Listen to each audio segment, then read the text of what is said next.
Let's go Mets. Hell, thank you very much. It is a special field tonight in New York City. The fans have filed in. Last night a sellout, same thing tonight. And they started early today, playing cornhole, watching the flights take off over Citi Field. They hope to see some balls leave the bats off guys like Francisco Lindor, Aaron Judge, etc. Yankees 66-32 as we begin play today. The Mets 60-37. Atlanta chasing the Mets in the East, lose today to the Philadelphia Phillies. Anthony Rizzo in the middle of things last night. Good numbers for DJ LeMahieu against Max Scherzer. And what fireworks to start last night. Aaron Judge and the Yankees, they jumped all over Taijuan Walker. And the Mets were down on the mat, but they got up quick. Some of the new acquisitions this season, including Eduardo Escobar, exit stage left. Unbelievable catch by a fan. And for the folks here, it was a celebration. The trumpets were blaring, and the celebration was on. The New York Mets beat the Yankees Game 1 of the 2022 Subway Series. As we welcome you to Major League Baseball on ESPN, our telecast is presented by Corona, the official cerveza of Major League Baseball. Good evening. It feels like fall other than the temperature, because these two teams, of course, could very well meet again in October. That's David Cohn, Eduardo Perez. I'm Carl Ravitch. Coney on Scherzer in a moment. How about the superstar hitters from last night trying to do it again tonight? Aaron Judge and Pete Alonso. Judge set the tone yesterday, did he not? I mean, with the home run going the opposite field, this is what it's all about. And if you're managing against these two guys, these are your circle guys. They can turn it around with one swing. The damage has to be controlled if you are the opposing team, because these are the numbers that they have. The OPS is combined over 1,900. You look at the leadership when it comes to slugging, OPS, home runs, runs batted in. These guys are at the top of the line when it comes to these teams. You have to be able to control them, because if you don't, it could be a long night for you. Aaron Judge, it feels like he's been hot all year, 8 homers in his last 10 games, and he's currently hit homers in back-to-back games. Hasn't gone 3 in a row. Maybe tonight is the night, and Alonso is warm as well.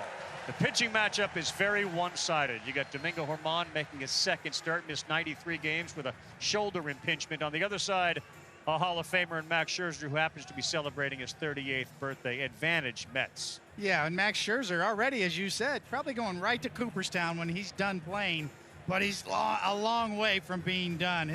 The start to his Mets career has been phenomenal. As long as he's healthy, he takes the mound.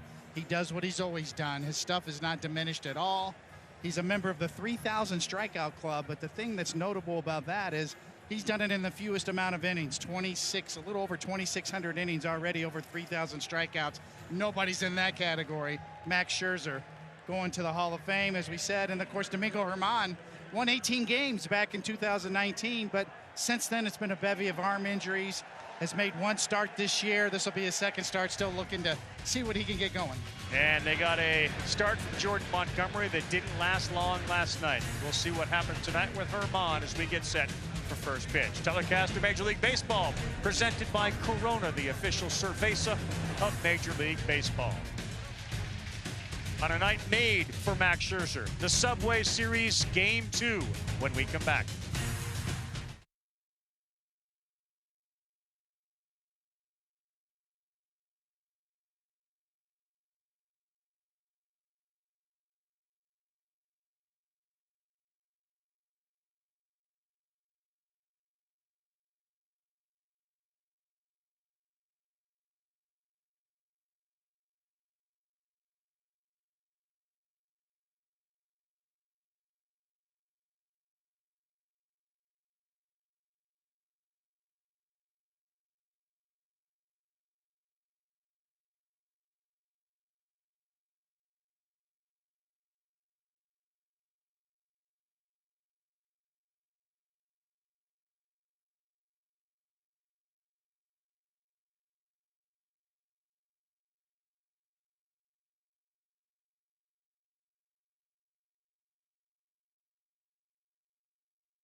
get a chance to see these two rivals go head-to-head. Forget that. That is way, way out of here. That is long gone. Oh, my.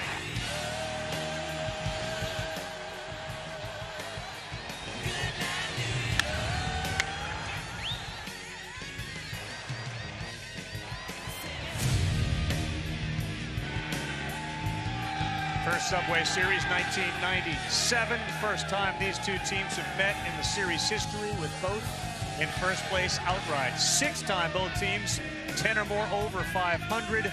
And you see the years down below. You can also find out if the Mets have good news coming. Jacob deGrom was on the mound today. Buster only, wasn't he?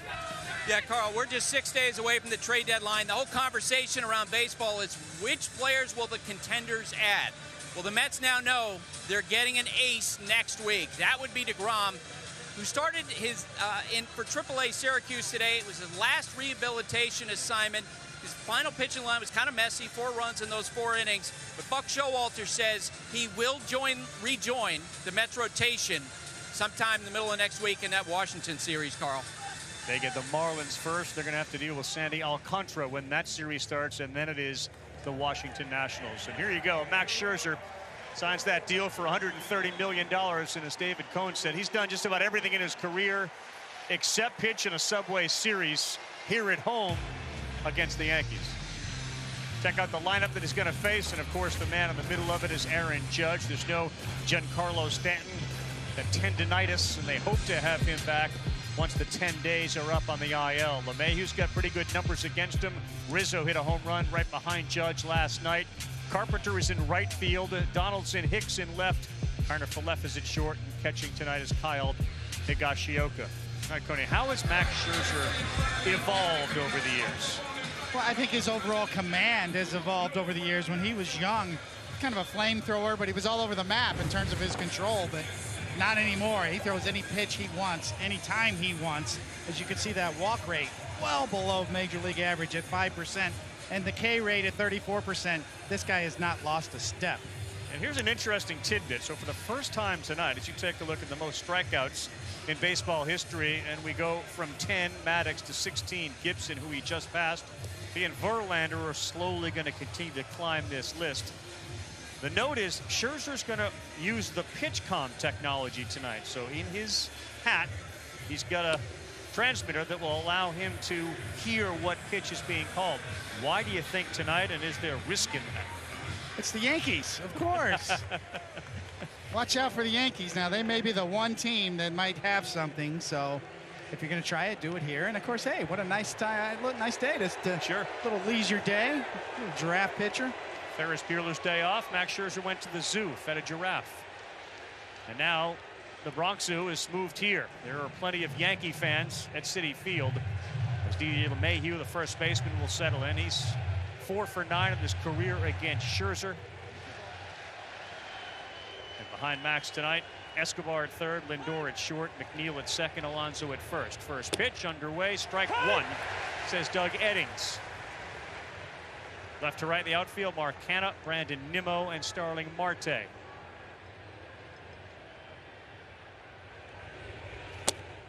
Ball. 1 ball and a strike. One of the few guys in Major League Baseball, that's DJ LeMahieu, that actually defenses just play straight up. Hits it where the pitch is located. And this one to center field. Nimmo now taking a step back and now stops just at the track and he basket catches it. And LeMahieu is retired. And here comes Aaron Judge, having one of the greatest statistical career years, certainly in Yankee history, but in baseball history as well. On his team, he leads them in virtually every category, and it's not close. Hits, runs, homers, RBIs, slugging, OPS, OPS plus, batting average. And what a matchup here early. Scherzer against Judge. Swings at the first one, sends that one deep to right. Marte, though, there's the park, holds it. And Scherzer being helped as Judge swings at the first one.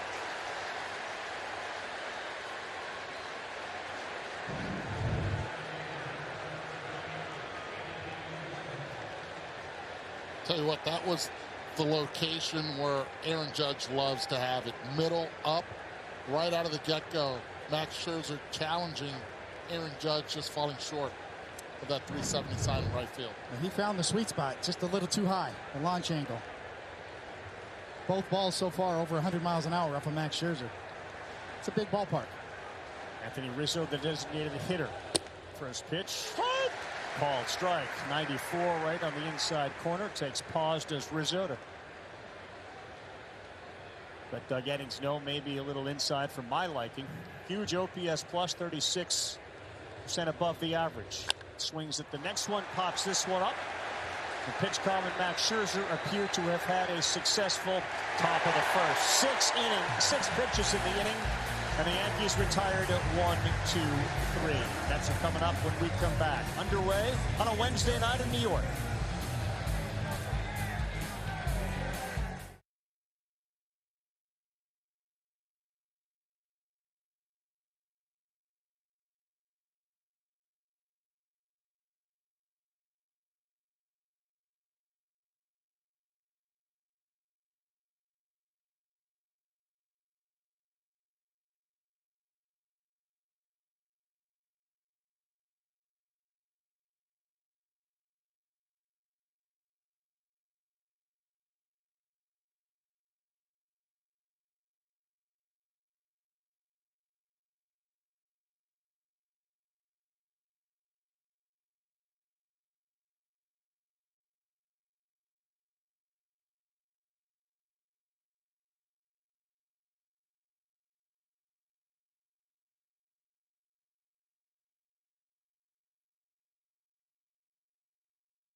They are 5th in runs scored. They don't steal very many bases. Terrific when it comes to getting on base. 5th in baseball. And their pitching staff has really been what's carried them. Nimmo will lead things off. Escobar had the big home run last night. Lido is working with Scherzer. And on the mound is Domingo Germán. He didn't get any swings and misses on his 4-seamer in his last start. His 2-seamer had a little less drop, but this is his second game start. What kind of advancement do you want to see from Germán as a pitching coach? Yeah, Germán's always had a really good curveball, and that's his swing and miss pitch going back to 2019 when he did win 18 games. And that's probably what I'm looking for today, the spin on that curve. Oh, that's out. First pitch, Brandon Nimmo, 263 on the season, leads the team in runs scored. Triples with 5 because he can fly, and walks 37. Connor Falefa is still on the shortstop side. Go right up the middle. Ball. Germán falls behind quickly, 2-0.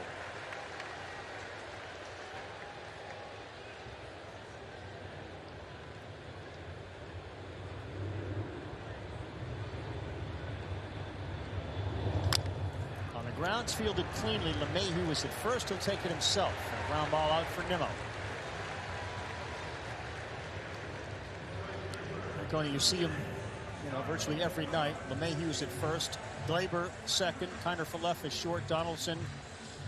The improvement from one year to the next is pretty incredible. Night and day, considering that the whole left side of the infield is revamped, and Donaldson in particular at third has played a Gold Glove caliber, and really he and LeMahieu combined, when they both have played third base, have been outstanding.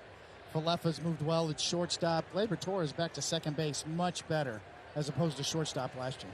Starting Marte next up. First pitch. That one is just down. 1 ball, no strikes.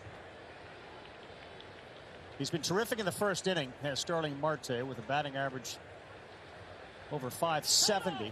He had that home run last night. Well, and let's not forget, when he got traded to Oakland last year in the second half, he turned it on. That's what Buck Showalter is hoping from Starling Marte again here in the second half as a New York Met. So there's a successful curveball in there for a strike from Germán. 81 miles an hour, 1 ball, 1 strike. Torres is on the shortstop side, so 3 defenders over there. Ball that's Comes inside and misses. Okay, so far 6 pitches for Herman, all fastballs. The 4 of those have been out of the zone. Arm side usual. The only 2 pitches he's been able to land in the zone have been the curveball.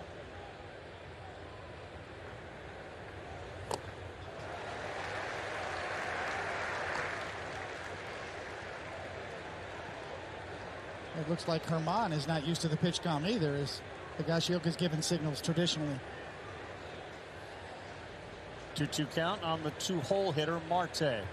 Outfield straightaway and deep. Swing and a miss. That's a good pitch from Herman. Down with that sinker at 94. It's early. It just looks different than the last time you saw him, doesn't it? It really does. I mean, as Eduardo said, this is the first good fastball he's thrown, and that's a dandy. It looked like it was a ball off the plate, ran back to the outside corner. Marte waving at it. Here comes Francisco Lindor as all the seats begin to fill in here at Citi Field. 42,360 were here last night for a ticket whose average price was $185.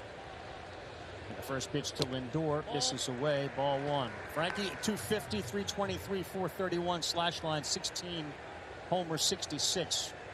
Runs batted in. He had a couple of hits last night. Ball.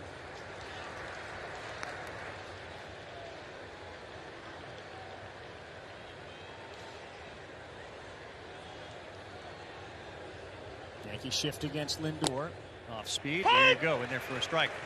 So 2-0 against Brandon Nimmo. Throws the curveball against Lindor, who's a student of the game. 2-0. Curveball he takes. Gets the call on the outside corner, if you will. And it evens it up to 2 balls and 2 strikes. I like the if you will part. Description by you. You're a pro. Qualifier. Yes. The only one that mattered, if you will, was Doug Eddings, and he had as a strike. Lindor was a shining star in one of the Subway Series games last year with the multiple home runs. Not here. Herman, great start. Pulls the string with a changeup at 87. Just what the Yankees needed. The Mets go 1-2-3 as he strikes out Marte and Lindor.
Yankees and Mets are on a potential collision course for a Subway Series. Waking up in a city that doesn't sleep, the Yankees are fully loaded. Aaron Judge is the king of the hill, top of the heap, and he's got a lot of others who want to be a part of it.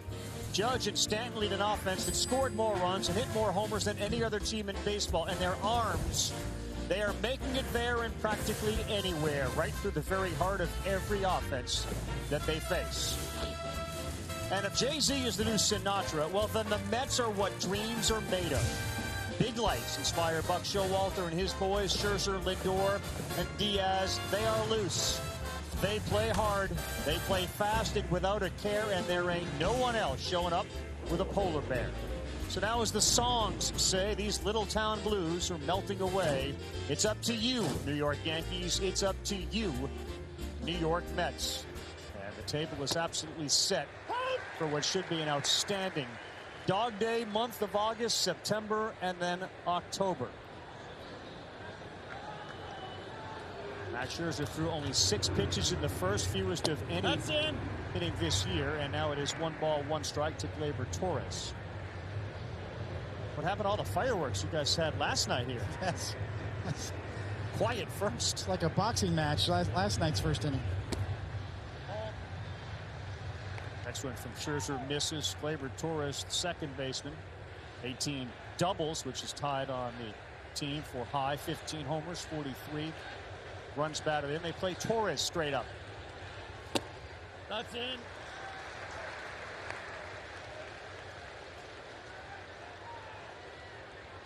Three balls and a strike for Max Scherzer with 196 career wins and a strikeout rate of almost 34% this season. Torres will pop it up. Alonso will go over into foul territory and make the play. Let's send it back to our studio. Wednesday night update, Kevin Connors.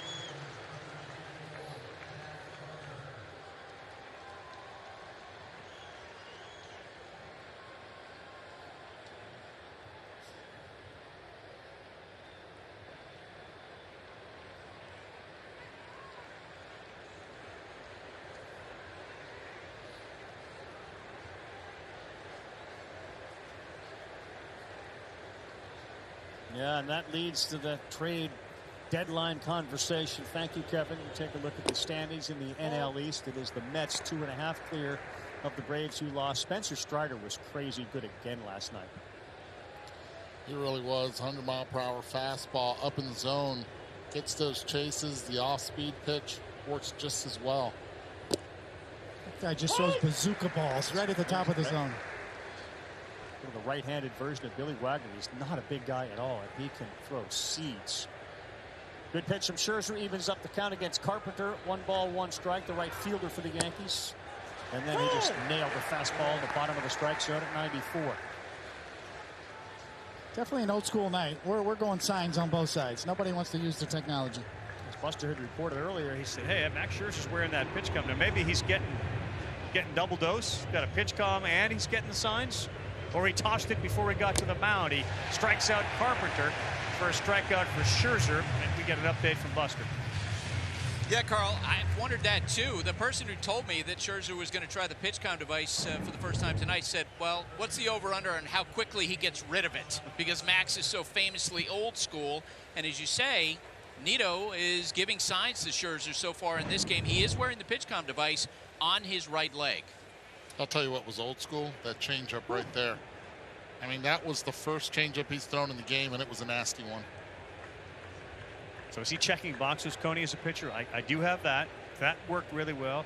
Working on that one.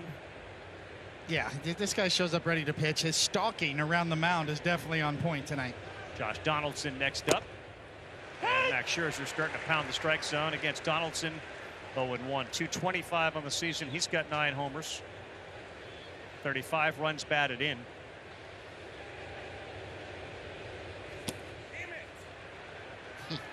Was that him who just said something? I thought I heard a darn it. Definitely not Tomas. Something like darn it. Something like that, yeah. My money's on him.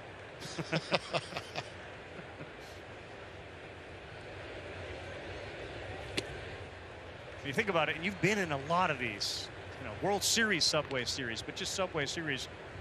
This feels like a stage that Max Scherzer would absolutely shine on. Like relish. Can't wait. Circle it on my calendar. It does. You can say all you want. Ball players will play it down, especially on the Yankee side. Another game, it's not. It's a sold-out crowd. The crowd is into it. Statements are being made. The Mets obviously have the Braves that are closer in their race, but they can really pump up their fan base and feel good about themselves if they can win this game tonight, take 2 from the Yankees. Scherzer continues to work at a high tempo.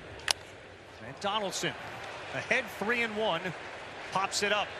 McNeil calls everybody off, and he's there to make the play. Max Scherzer has faced 6, returned them all. Bottom of the second coming up at Citi Field.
Here is this week's Sunday Night Baseball matchup. We will be in San Francisco as the Cubs and Giants wrap up a 4-game set at Oracle, 7 Eastern, 4 Pacific.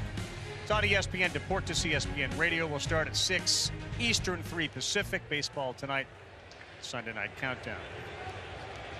As the Polar Bear on an 80-degree night digs in, as he will lead off the bottom of the second against the 29-year-old Herman. First pitch, 94. Got a lot of movement on that fastball tonight. He's keeping it down. 0-1 to Alonso, who starts tonight leading the majors with 83 runs batted in. You touched on this, Eduardo. I mean, Alonso's not just a slugger. He's a good hitter. He really developed into a good hitter. Way inside. Showed that last night, didn't he? On some of those pitches down, a double to the gap and left. But it all started for this guy as a Yankee. I mean, a lot of little leaguers will use different major league teams, but Peter Alonso in 02 was a Yankee. And that ball's hammered to left field. Hicks going back. He turns. It is high off the wall and a homer. It got over the orange stripe and against that screen, Alonso. 26 on the season. It's 1-0 Mets.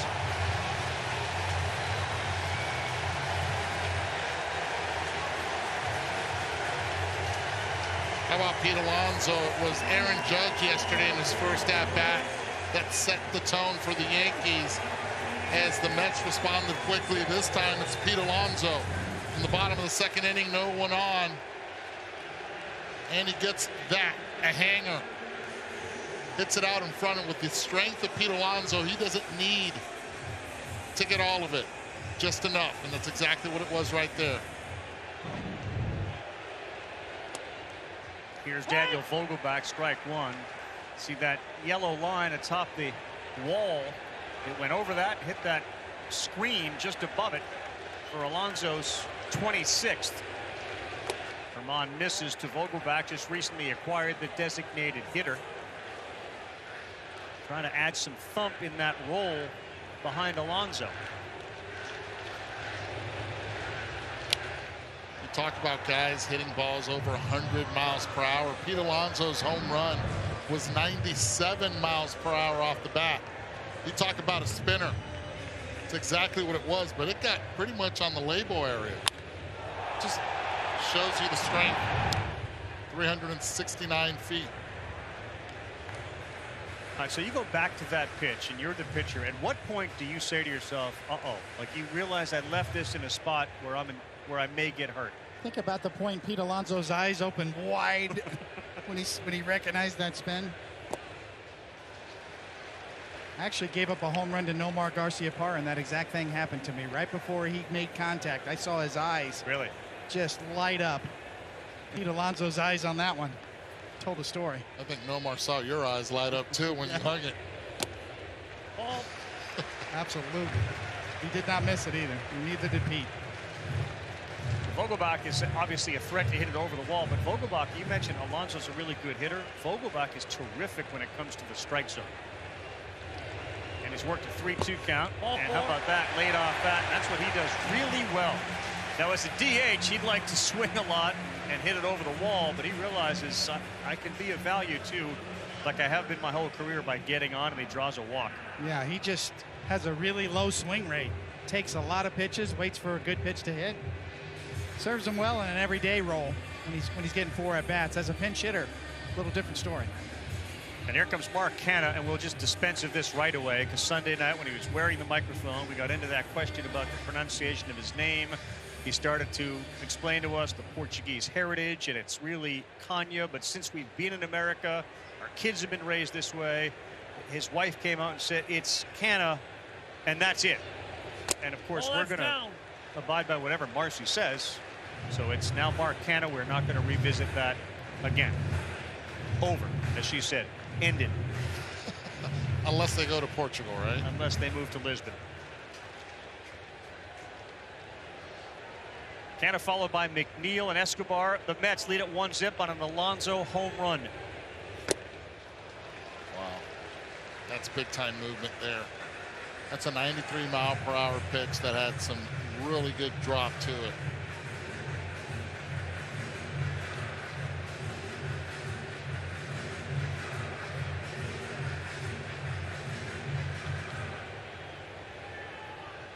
McNeil has had really good numbers in his career against the Yankees. So 1 on. Canha. 1-2. Gets the called strike.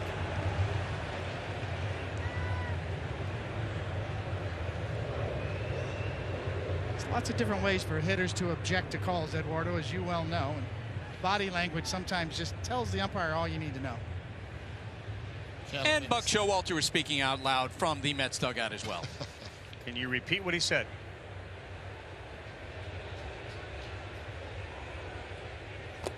Timeout. Not without being fined by the FCC. No, I think he just yelled at him that the ball was low. Doug Eddings, a veteran umpire. I'm not sure that the body language, do you think it resonates with the umpire who's been there for a while? It's the last avenue for major league managers to argue with umpires anymore. Sure is. It's the only way they can get thrown out of the game anymore. I mean, because everything else is reviewable for the most part. Canha elevates this one to left. Hicks is ranging to his left. He will stop on the track And make the play, and getting back to first is Vogelbach. Hit that ball far, but this ballpark holds it.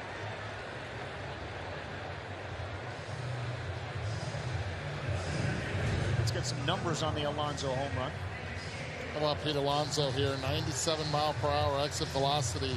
This is the 2nd softest hit home run this season and the 7th softest hit home run of his career. He'll take it one way or another. This is all you talk about, is the power, the strength. Hits the railing right above the orange line, and that's just enough to give some massive gut punch. Yeah, that's the one spot at Citi Field when they moved in the fences that you can really take advantage of right there. You look behind, that big black wall used to be where you had to hit it for a homer. McNeil swings and misses at a curveball. Jeff McNeil has played 17 games against the Yankees. He's got a hit in 15 of them, and he's got a .381 batting average against the Yanks.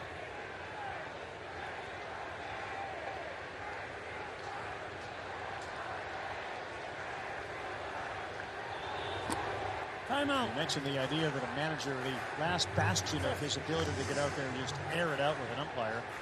Aaron Boone's been thrown out 5 times this year. Most of them have been arguing for Aaron Judge strike calls and the ball being low.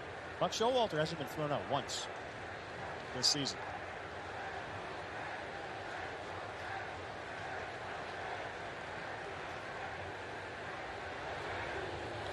And McNeil to right, hangs up, Vogelbach trying to get back. A nice catch by Matt Carpenter. Quickly back to Kevin in the studio for an update.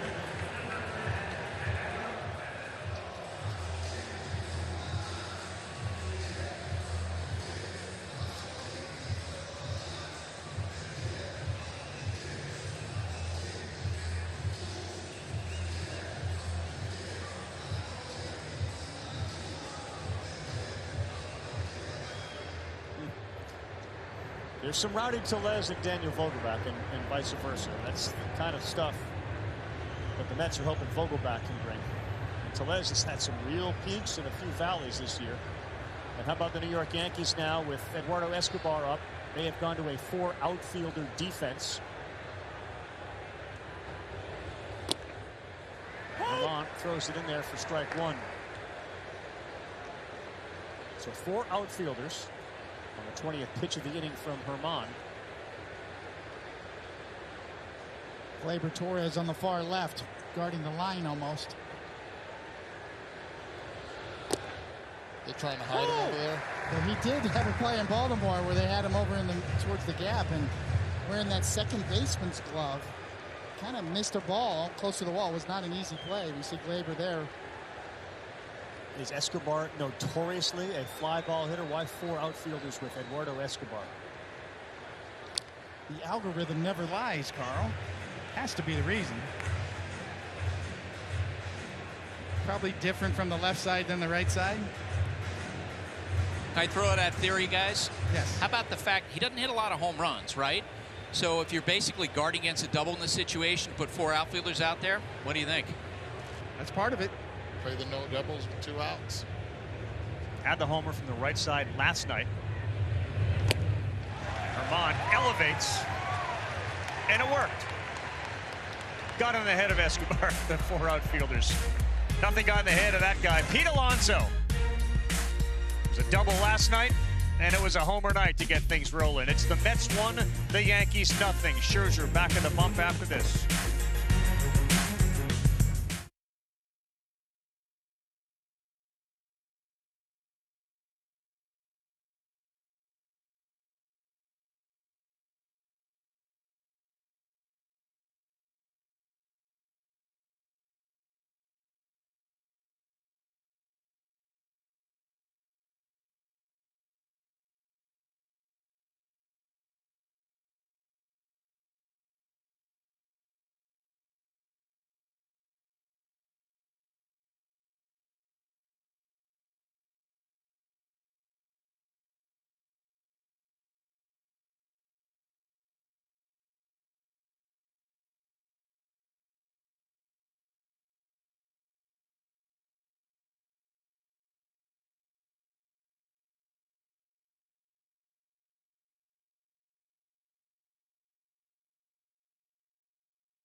Time to shine. It's brought to you by Mother's Polish, and it involves that guy on the mound. Best winning percentage in baseball, having debuted in 61 or later. Kershaw at 691. Then the great Pedro Martinez, the Hall of Famer. Max Scherzer just slides ahead of Roy Halladay and the Rocket Roger Clemens. They got him for $130 million for 3. As Buster reported, if you didn't see it at the top, Jacob deGrom had his last minor league outing and is expected to join the major league team for a series against the Nationals, and then the Mets would have what they had dreamed when the season began, of deGrom and Scherzer pitching at the same time. That's a rotation that's built to win right now, and a nightmare in a short series for any team. Aaron Hicks, end of the bat, chasing it is McNeil, coming in from center, and nobody's going to get it. Nimmo couldn't get there. Aaron Hicks, who in his last 2 games has been much better, and in fact 333 with 3 homers in his last 20 games, gets things started with a single. And quickly, just back to the Buster comment as we take a look at this ball from Hicks that McNeil couldn't get. The 4 outfielder deal was, if you look at the numbers, about a 30% fly ball rate career, but up to 35% for Eduardo Escobar. And the no doubles thing makes a lot of sense with Vogelback at first, but he does hit more fly balls this year than anything else. And it's changed dramatically because in 2020 he was a ground ball guy at 38%, fly ball about 27%. One of the first 4-seam fastballs that Herman has thrown tonight to finish off Escobar. To either get him to swing and miss or hit it in the air. Kind for Leffa.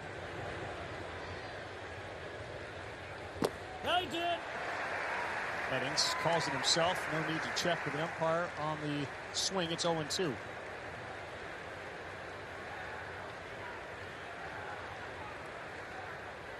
So I know win-loss records and pitchers in particular has kind of been diminished in terms of assessing value, but when you're almost 100 games over 500, it means something. As Scherzer is approaching that. Well, a foul ball. Kind of Falefa didn't even move to suggest that might have hit him. And even the sound up here in the press box through the headsets. If that were boned, we'd have real problems. Well, that's what happens right there when he throws the 2 sliders down and away, and then you're thinking slider again.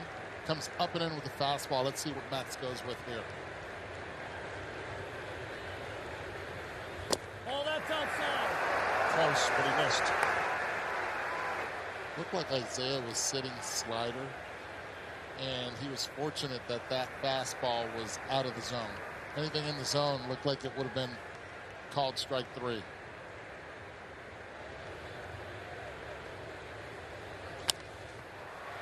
Popped up, and again, shallow. This time Nimmo is in time.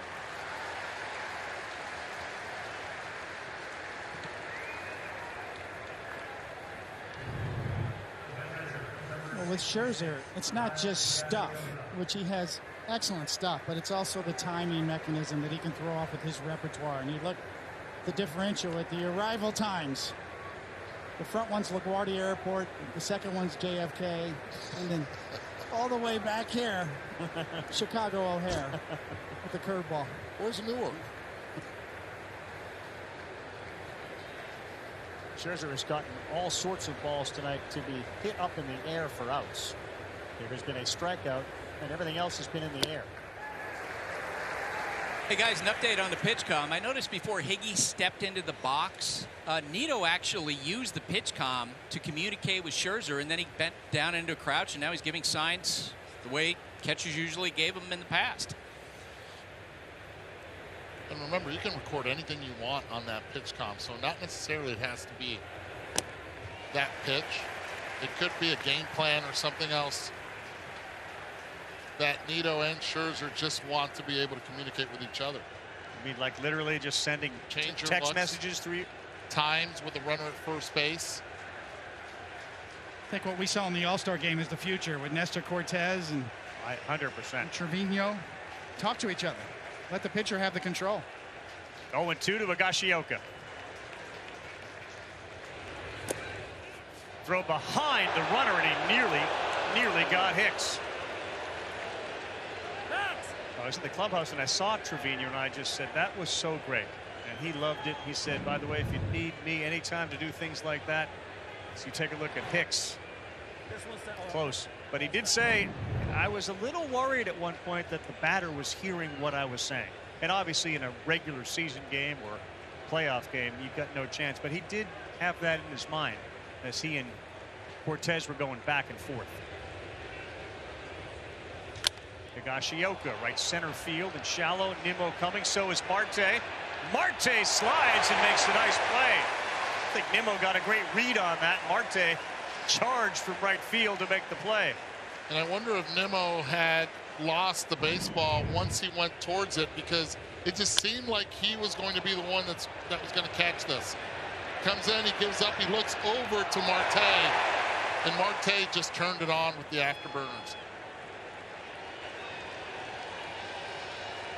Marte, a center fielder, playing right field for the Mets. Tremendous range.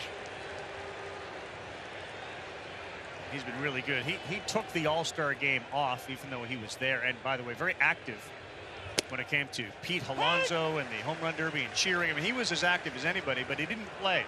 And since they've come back and he's come back from that injury, he's been outstanding. Told me he had so much fun to be able to spend time with his kids there on the field, something that it's been time consuming, obviously. A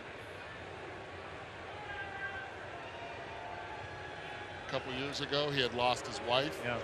So it's all in with grandma and his aunt and himself. And so Raising rare. 4 beautiful kids. Right, so rare during a season to be able to have that opportunity for that period of time. They were all out on the field enjoying it as well. As LeMahieu was behind 0-1. And this ball's up the middle on a line. It's going to get down. Hicks will stop there as Nimmo fires it back in. DJ LeMahieu about face the Scherzer pitch. And the Yankees, with Aaron Judge coming to the plate, got a little something brewing.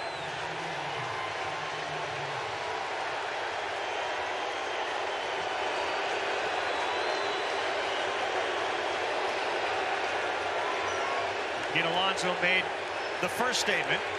Is Aaron Judge ready to make the next statement?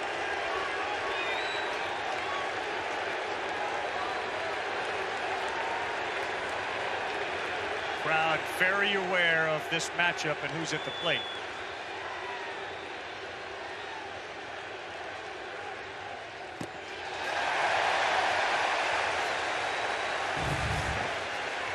Last at bat, it was Aaron Judge.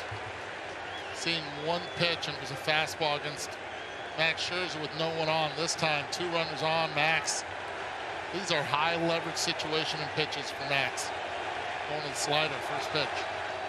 You got Aaron.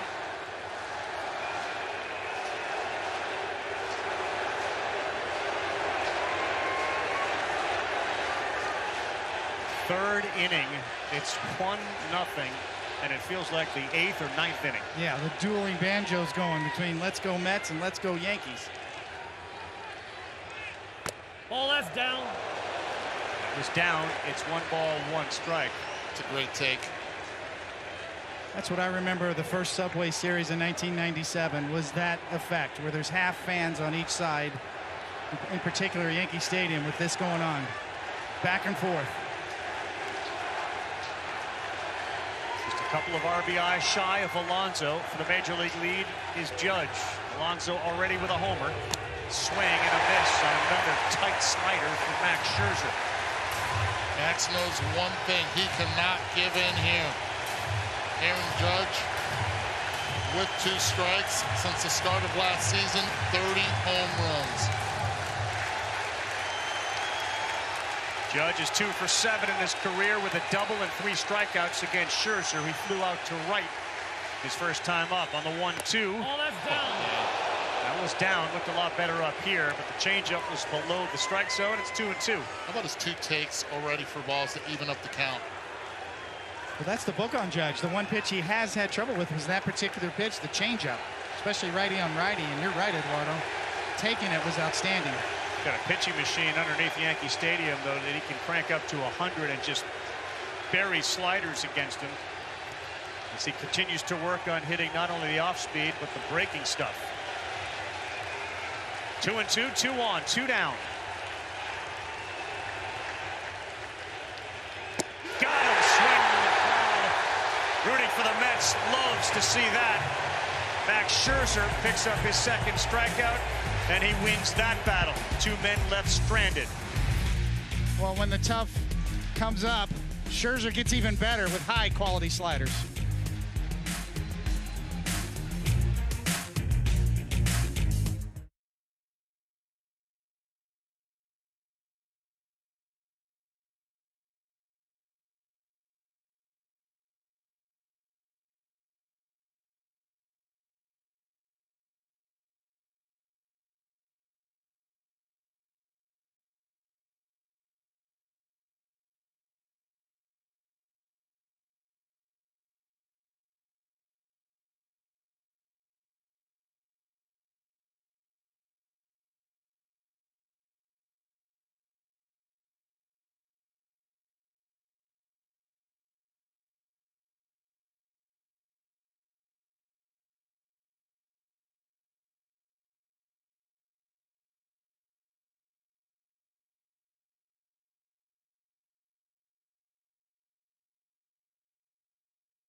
ESPN's telecast of Major League Baseball, presented by Corona, is brought to you by Arby's. Arby's, we have the meats. We also have the managers that have managed both the Yankees and the Mets. Stangl Berra, Dallas Green, Joe Torre, and of course, Buck Showalter. Barry's World Series, all 10 of them with the Yankees. But Yogi, 21 World Series, 75 World Series games. I mean, think about that for two guys that played. Level of success that he had, the level of excitement come October. I mean, that's nuts. These two teams certainly think they have the wherewithal to get to October and win World Series. The famous home run that Bill Mazeroski hit the Pittsburgh Pirates that beat the Yankees in the World Series. Yogi Berra was the one playing left field, actually, that saw that ball travel over the wall.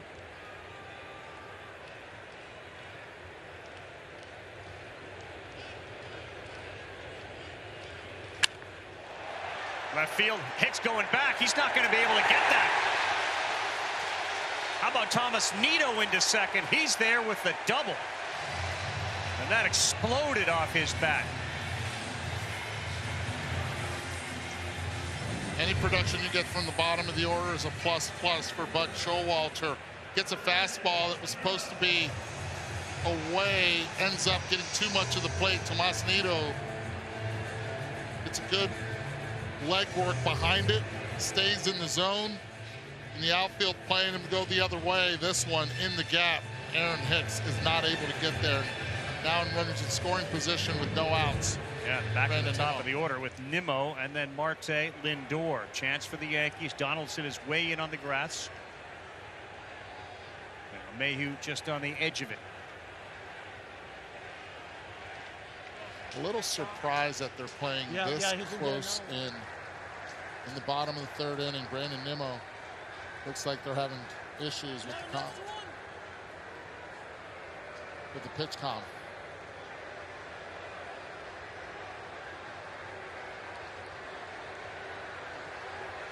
They work on that. Let's send it to Kevin Connors in the studio. Go ahead, Kev.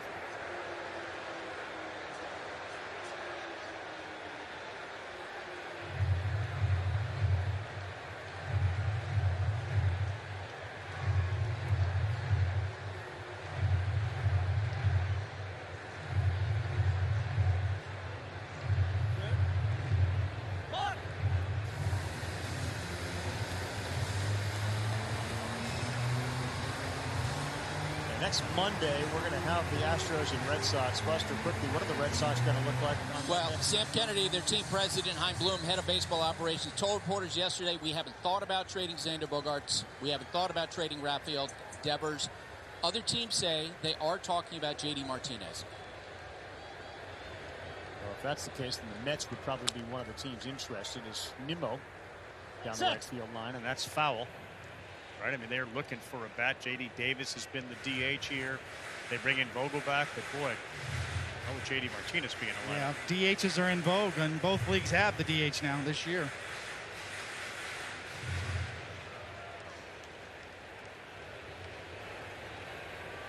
Leadoff double for Nito. It was his 6th double of the year.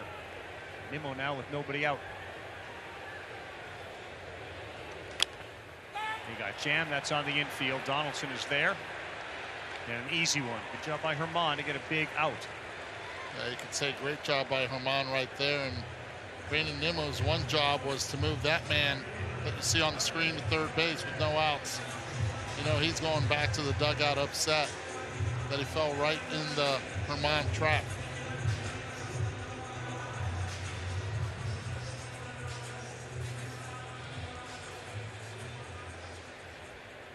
And here's Starling Marte.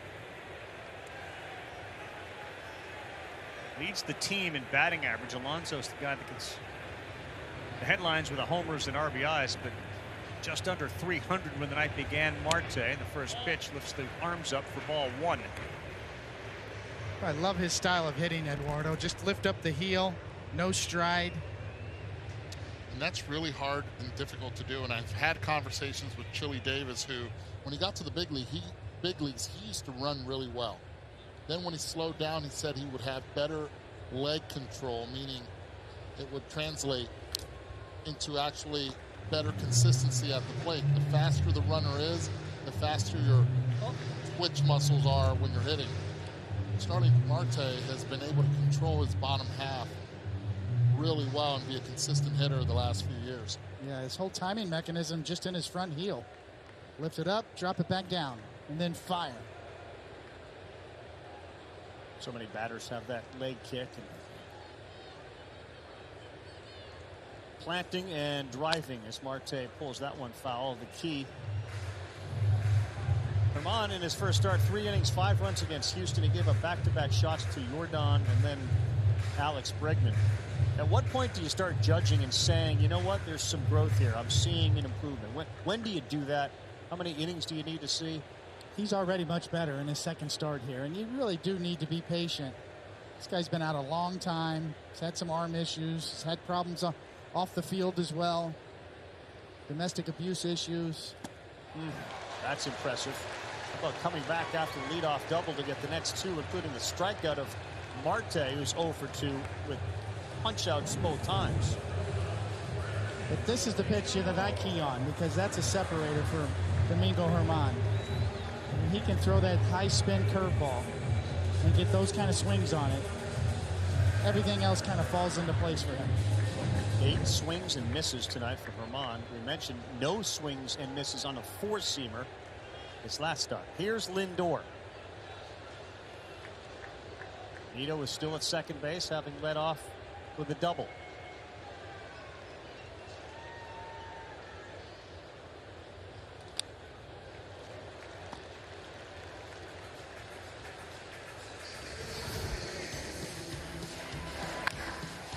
This was the moment that Francisco Lindor embraced the Subway Series.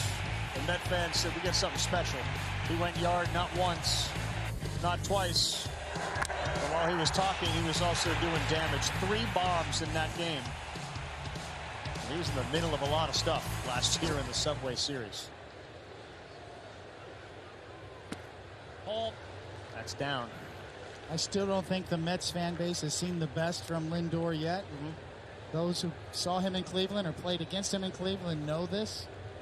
Still, really solid year run production-wise in terms of homers and RBIs.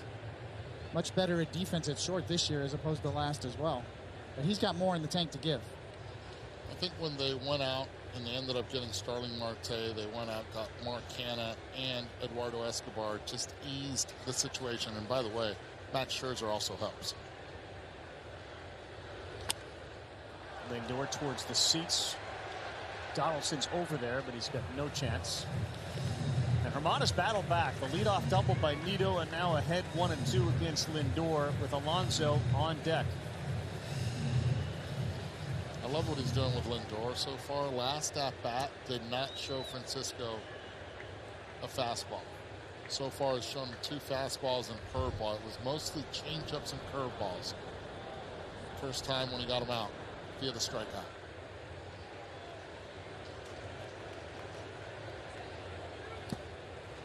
Timeout. One of the things Lindor struggled with last year was hitting the ball over the wall on fastballs. He only had 10 homers on fastballs. Now he's increased that this year by a couple, 12 on fastballs. But I think you're right, Cody. There was an electricity about Lindor, and we saw it with a 3-homer game, but certainly in Cleveland. There's a 100-watt guy. Feels like it's down around 75. It's the reason why he got that big contract. That's right. 2-2. That one is to right. Will it get down? It will, in front of Carpenter.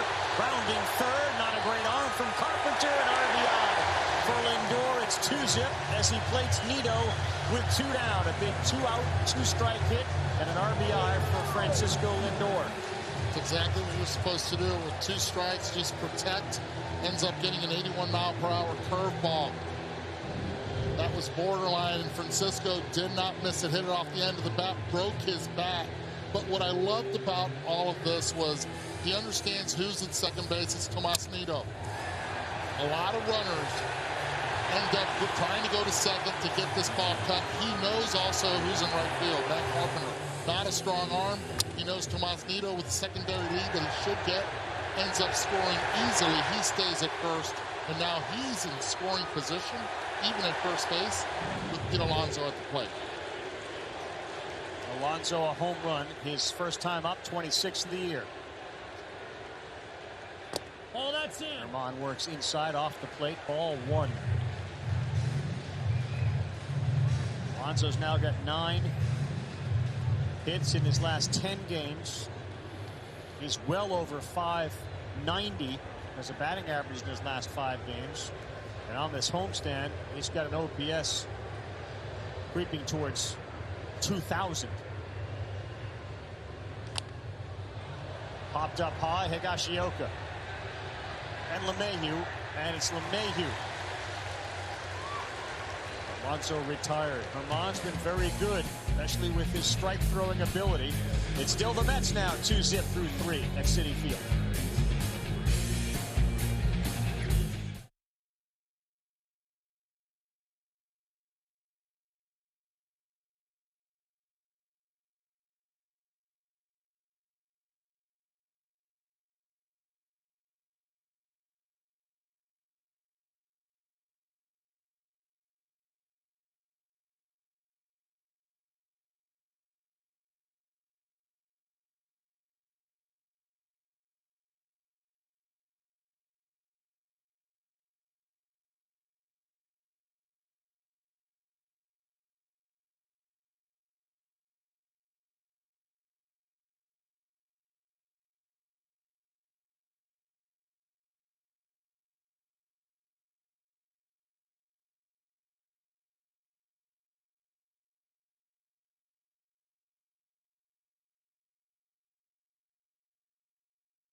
Yankees 2-0. One of the runs from Pete Alonso.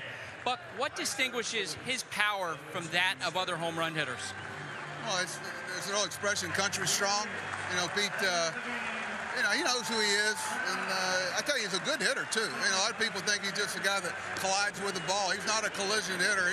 He's a guy that's got a feel for hitting. He'll hit a ball the other way. And you see those type of RBI totals, you know he does more than just hit home runs. Now, you told us before the game that in the dugout, Max talks with his eyes. What did you mean?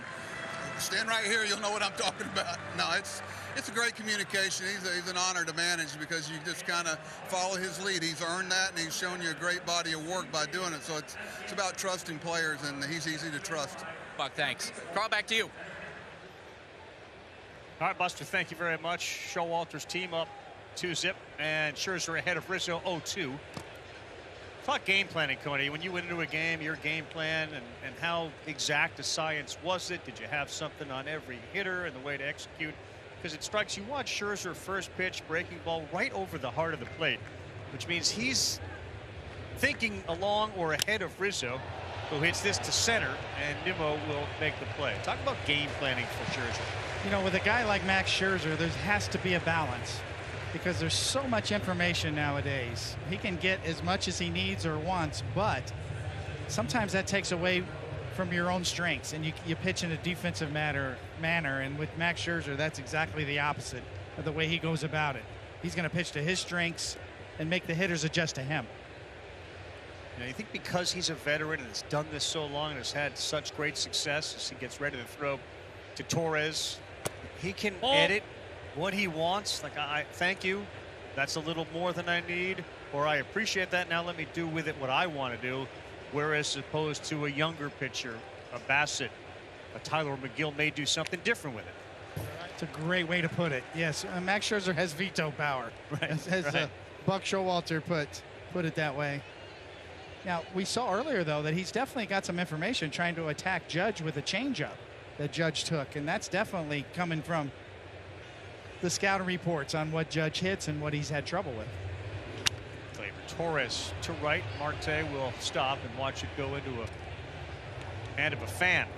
Something unusual I've seen in this game, guys. Between batters, you'll see Tomas Nido pull out a card from his back pocket and take a look at it.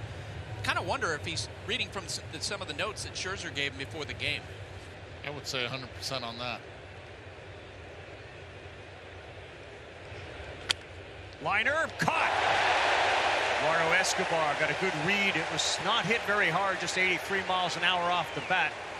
And a big smile from Escobar at third as he takes away a hit from Torres.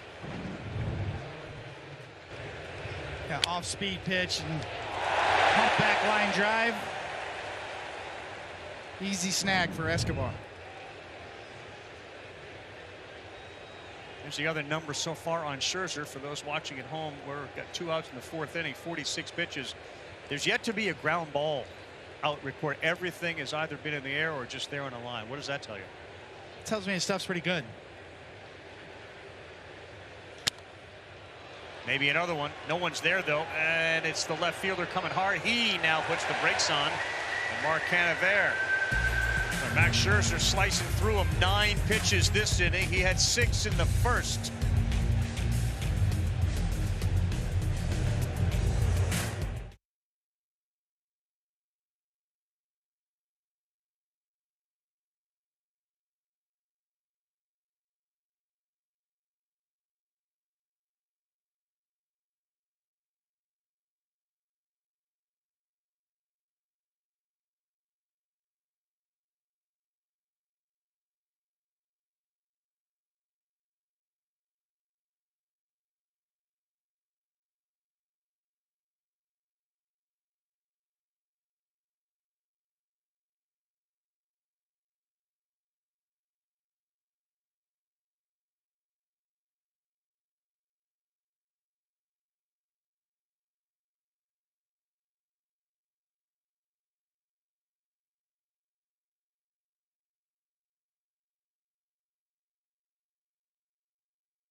Carl Ravage. Keep up with the show wherever you are. Follow at MLB on Twitter, Facebook, Instagram, and YouTube so you don't miss a thing in 2022. Bottom of the fourth inning, Vogelbach. First pitch, a little high, ball one. The big fella, Vogelbach. Seems like Buck Showalter's just obsessed. Like, he talks about Vogelbach and the size of him and the size of his back. And apparently the Mets give out a belt or something after each game, and Vogie was the one that got it recently. And as a result of getting the belt, then you have to dance. Is that, as I understand it? Yes. In the clubhouse. Hit this thing on a line right in front of Aaron Judge. That jumped off his bat at 106 miles an hour. We'll send it back to Kevin in the studio.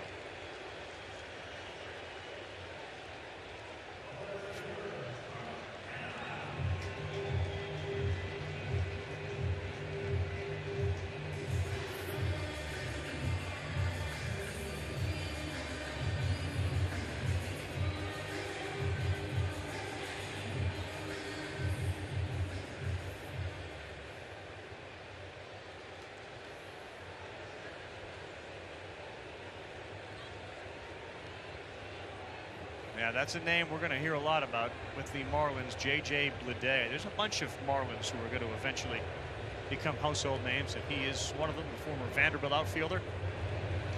Here's Mark Canha. That's a strike. So second inning, Alonso leads off with a homer. Third inning, Nito leads off with a double. Fourth inning, Vogelbach leads off with a single.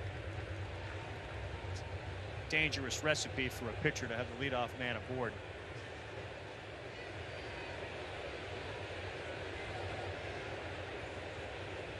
Canha hit it hard last time and deep to left field. I want to show you something. In between innings, Scherzer and Nito had an interesting exchange. What are you gleaning from this? Because it's pretty intense, which is how Max is. Well, we talked about it, and Buster clued us in on, signal calling. Are they using the pitch count? Are they not? Is it just a man on second base when they try to use it? Kind of hard to say. Maybe it looks more like call the pitch this way. If I shake you off, stay with it. One thing that everyone knows, that when you play with Max Scherzer and the day he's pitching, just get out of his way. Don't try to give him a high five, conversations or anything, because that's something you might get right there. But I'm with you on this. Looked like it was more about the signal calling, and be adamant about one of the pitches that you want me to throw. That one misses. Just some numbers on Scherzer since the start of 2020. When he has a 2 or greater run lead, his teams are 27-4. So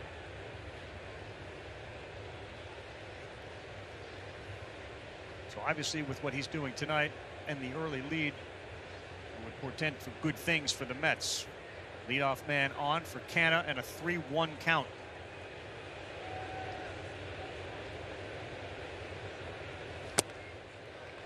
Vaughn took something off that. 3-2. Force it down the middle to go 3-2.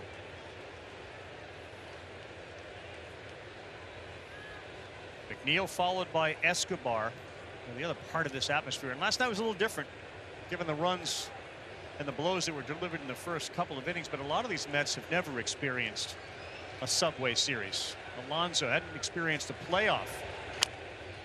Slow roll to third. Donaldson bare hands, throws, safe. Great effort by Donaldson. Canha, according to the first base umpire, Berto Ortiz, beat it out. Excellent play by Josh Donaldson at third base. It was the only opportunity he had, was to try to bare hand this one and make a strong throw. He accomplished both. Now Canha can get down the line, and right here he beats this throw. That last lunge hitting the front part of the bag. Not only was Ortiz making the right call, but it seemed like the rest of the Mets dugout was making the right call as well. Got down the line at 4.4 seconds, about 28 feet per second. So outstanding running, and now dangerous spot here for Herman. 2 men on, nobody out, and Jeff McNeil. A little surprised LeMahieu's playing this in at first. McNeil towards the line and left. Foul ball. Got both corners in. with no outs, runners at first and second. Mets are up 2.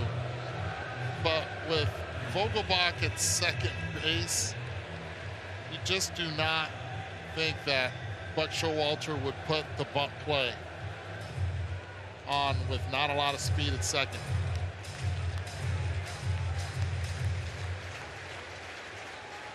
McNeil snapped an 0 for 19 stretch with an RBI last night in the 8th inning.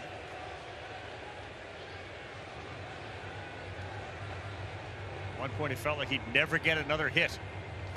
Oh, no. So then he did. And then what happened?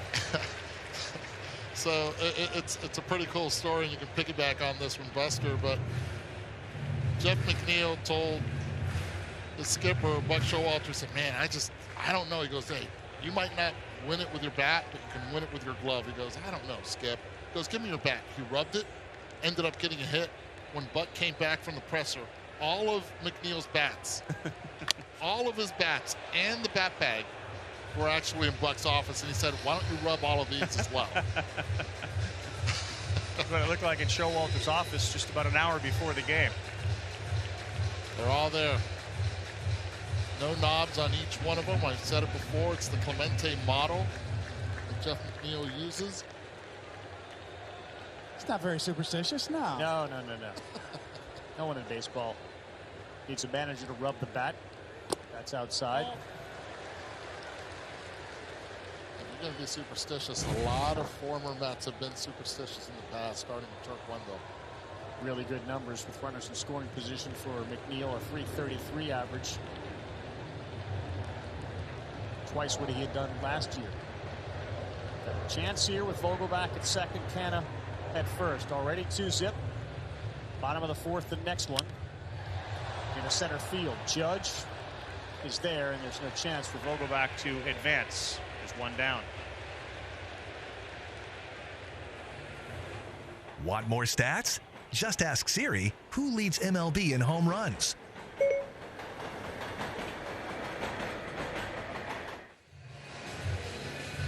'99's all over the place here in the midst of Citi Field, where a lot of Met uniforms are. Judge, the major league leader in homers. As Eduardo Escobar steps in, did you have superstitions, Coney? I was sort of the anti-superstitious guy. I didn't like to be a slave to superstitions. But when I lost 10 games in a row, I started wearing puka shells one year. So I was trying everything. Magic puka shells. Did they work? They did. Did you snap the streak? I did snap the streak. Puka shells. Yes. Turk Wendell have what, shark teeth or something? Yeah, he had the shark teeth that were around his neck. Well, he had licorice. He would brush his teeth, wouldn't step on the line, would hop and skip over the line. Escobar hit that homer last night, and he said the environment was unbelievable. He said he felt like it was the first big league home run that he ever hit. That's the type of buoyancy they got from the crowd, having the Yankees in town.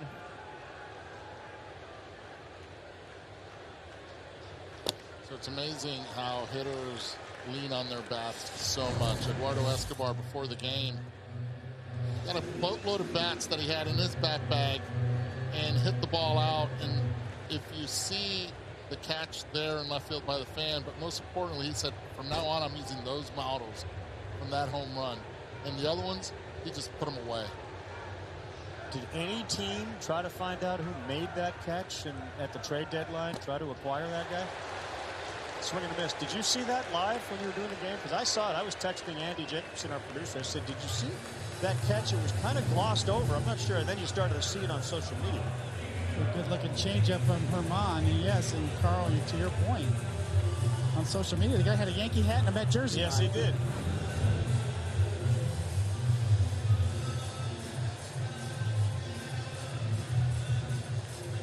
Meeting on the mound.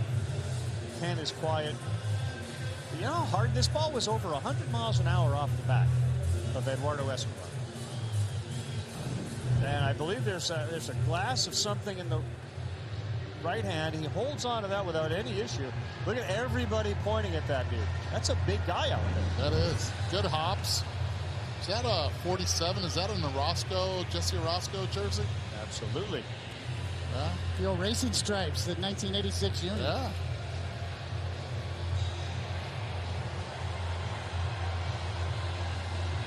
Thomas Nido doubled and scored his first time up, prompted a quick meeting with Matt Blake and Herman Gashioka. A single, and now 2 outs. Herman try to navigate through Nido, and he rolls one to third. That's foul. Big 2-out hit from Lindor last inning, the RBI. The 67th of the year. Love that pitch right there by Herman. It speeds up the bat of Tomas Nido, who last time up ended up hitting a double into the left center gap on a fastball away.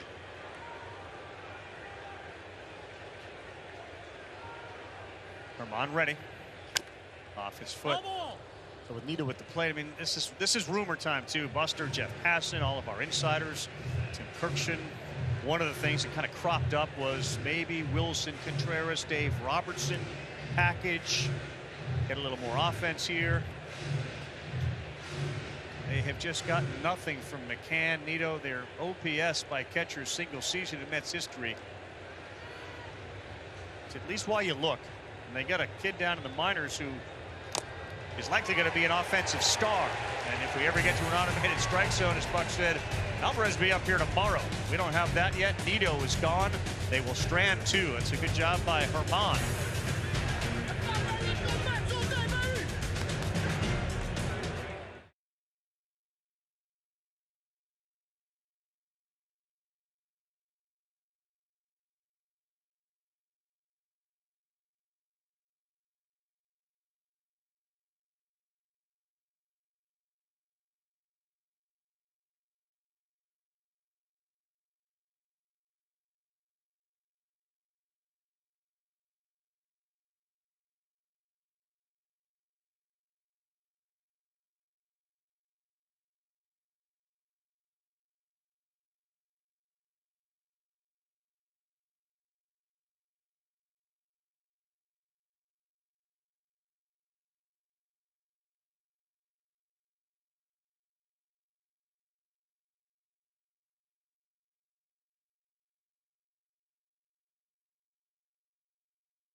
You deployed a 4-man outfield against Eduardo Escobar. Can you give us your rationale?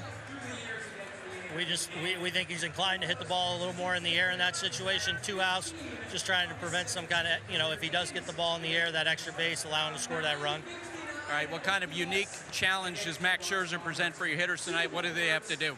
Obviously, he's one of the game's best, and mixes his pitches incredibly well. Great secondary, can kind of step on a heater when he needs to.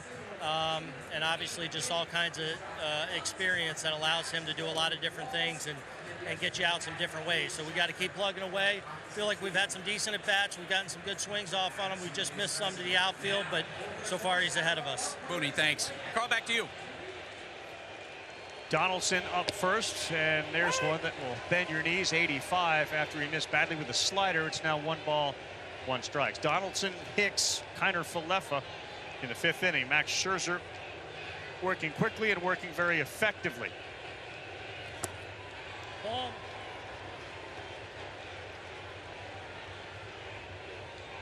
This is what an ace does, isn't it, Tony? You come out here and you just kind of silence one of the best offenses we've seen in a long time. Again, no Giancarlo Stanton. Donaldson, that's towards the gap. Going over is Nimmo. He's not going to get there. Rings off the wall. Here's the throw in. Donaldson. Holds the bag with his right hand. What a job, Josh Donaldson. He was flying into second, and he grabbed that and would not let go of the bag. And it's a leadoff double for Donaldson. A lot of nice things happening in this play. One, the solid contact of Josh Donaldson, not trying to do too much with it. Pitched up and away, he goes up and away with it, and then he realizes this ball could stay in the ballpark. Brandon Nimmo doing a great job of getting it back to Francisco Lindor. Lindor not allowing that ball to travel as much probably cost him the assist, but because of it, the great slide by Donaldson on the inside part of the bag and sticking the landing as well. Here's Aaron Hicks. First pitch misses from Scherzer at 74. Look at the last angle of that play. Yep. And Lindor had to come out to go get it.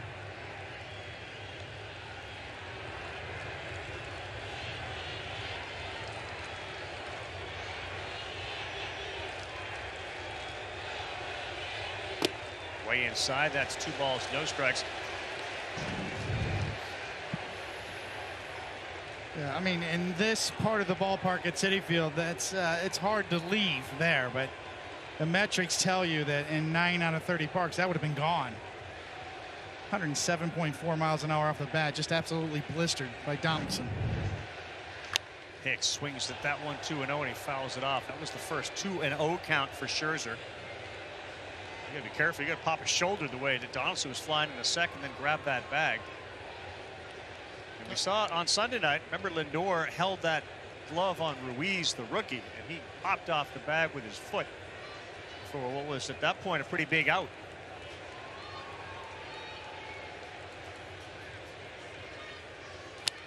Hicks, that's sky high and foul. You know, we talk about Max Scherzer and his ability to throw a slider for strikes and then also miss with it and get strikeouts with it. And it's sort of the same thing as a hitter with runners in scoring position. He gets tougher with runners in scoring position. So right here in this spot, nobody out, 2-2. This is when he really knuckles down and makes his best pitches.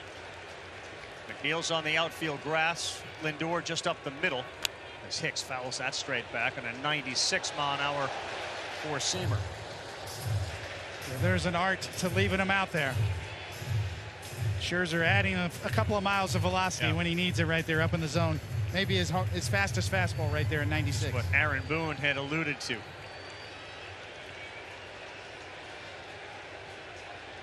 There's 2 strikeouts tonight for Max Scherzer. Leadoff double for Donaldson. And a 2-2 to Hicks. Will not offer. That's a good take, and we go full. Yeah. Nasty slider at 89. Hicks spits on it. The 7th pitch of the at-bat coming here, and a good one by Hicks, who can do that and has progressively gotten better this year. Multiple hits for Hicks his last 2 games started.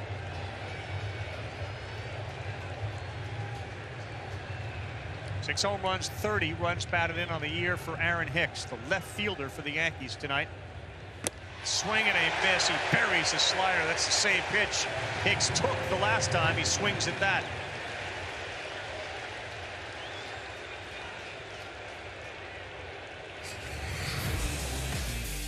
What's the name of the game? Do you got one you can get over for a strike? Maybe a little curveball, spin it in there, get a lot of the plate. Yeah, they're taken early in the count, but then when you need to bury it and the high quality ones, here they come. A little tighter, a little quicker, much better located. Yankees are 0 for 10 in this quick 2-game series, and there is a slider in there at 84 for strike 1 to get ahead of Kiner Falefa. And guys, with Josh Donaldson at second base, you're now seeing your Scherzer use the pitch com. Yeah, great point. There's Nito's hand sending the signal to the receiver, and Scherzer's hat laid on that one. That was 95, and he's ahead of the shortstop 0-2. Really see a pitcher bearing down after a leadoff double here in Scherzer.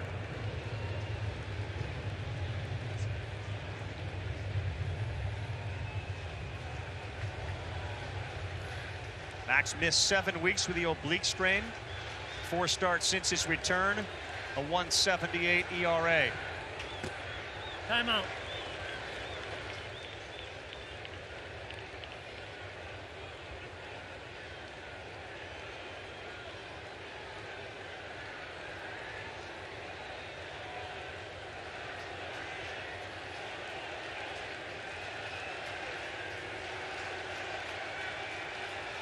Donaldson, big lead off second. Swing and a miss. Another filthy slider. Back-to-back punch-outs of Hicks and Kiner-Falefa. Well, Scherzer's got a breaking ball package he can come at you with. A curveball, a slider, and a cutter. And this is kind of in the middle with the slider at 85 miles an hour. A little bigger break. Kiner-Falefa just waving at it. The unique release point from Scherzer, too, as well. Very deceptive. Max Scherzer needs 5 to catch Pedro for most strikeouts in his first 13 starts with the New York Mets. And now Higashioka. Oh, no, timeout. You're right, Conan. He just varies the speed, he varies the angle, he varies the arm angle. Very few of them look the same. Yeah, and the intent as well. It's kind of like a goal line package in football when you get in the red zone. When Max Scherzer gets in his red zone with 2 strikes, he's got some weapons.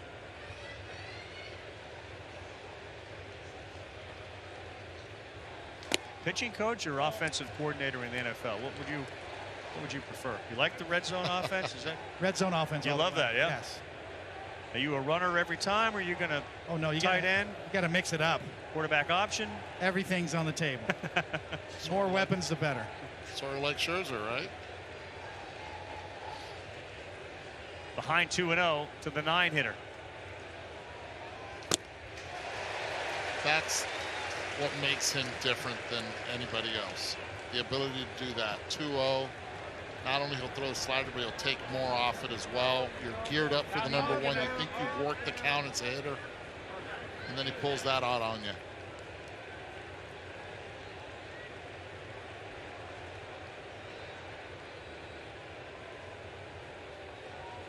Oh, that's out.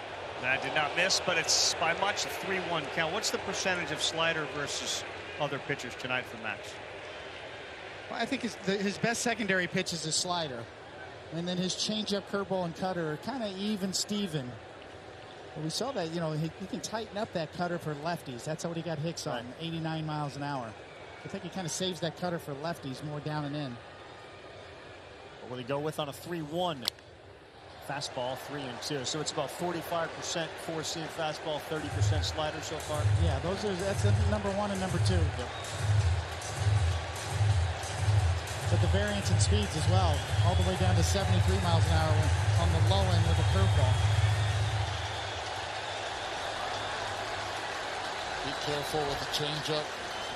Be careful with the slider or even the heater. That's the dilemma you have facing that man there. Donaldson goes 3-2, and Higashioka fouls it off.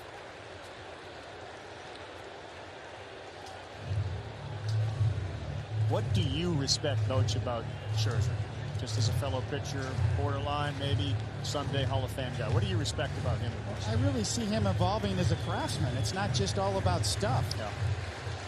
The way he gets tougher when he has to. The way he understands to save a little bit in his hip pocket or to add velocity when he gets in trouble. That's why he's so hard to score on.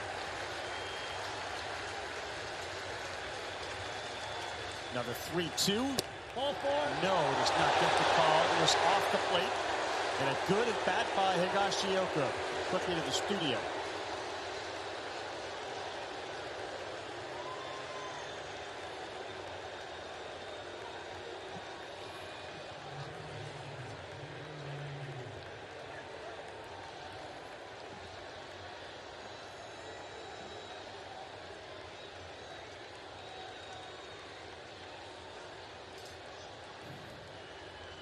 I was asked that on Houston radio today. Like, we just can't beat the A's. There are a lot of teams that run into those teams. Aaron Boone said this is a shot in the arm. Regular season, we get fired up. There were some teams come in, and I'm sure it's hard. I know it is to get up for them.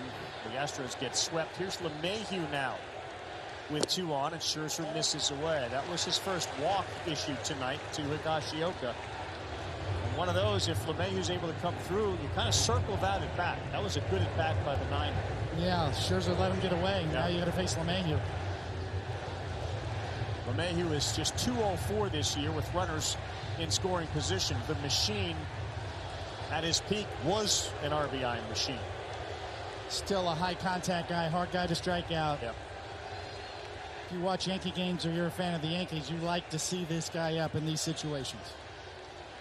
Donaldson at second, Higashioka at first, the tying run, the go-ahead run, LeMahieu.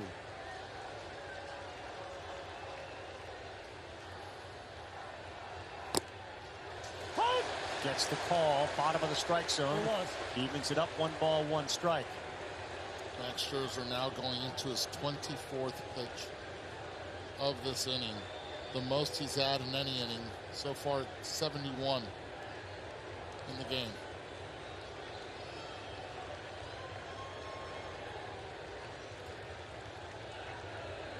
LeMahieu, right at Lindor.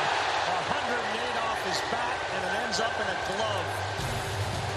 And the Yankees' best threat of the night stranded on a line shot into the glove of Lindor. Stays 2-zip.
And Herman will have 1 pitch and 1 out.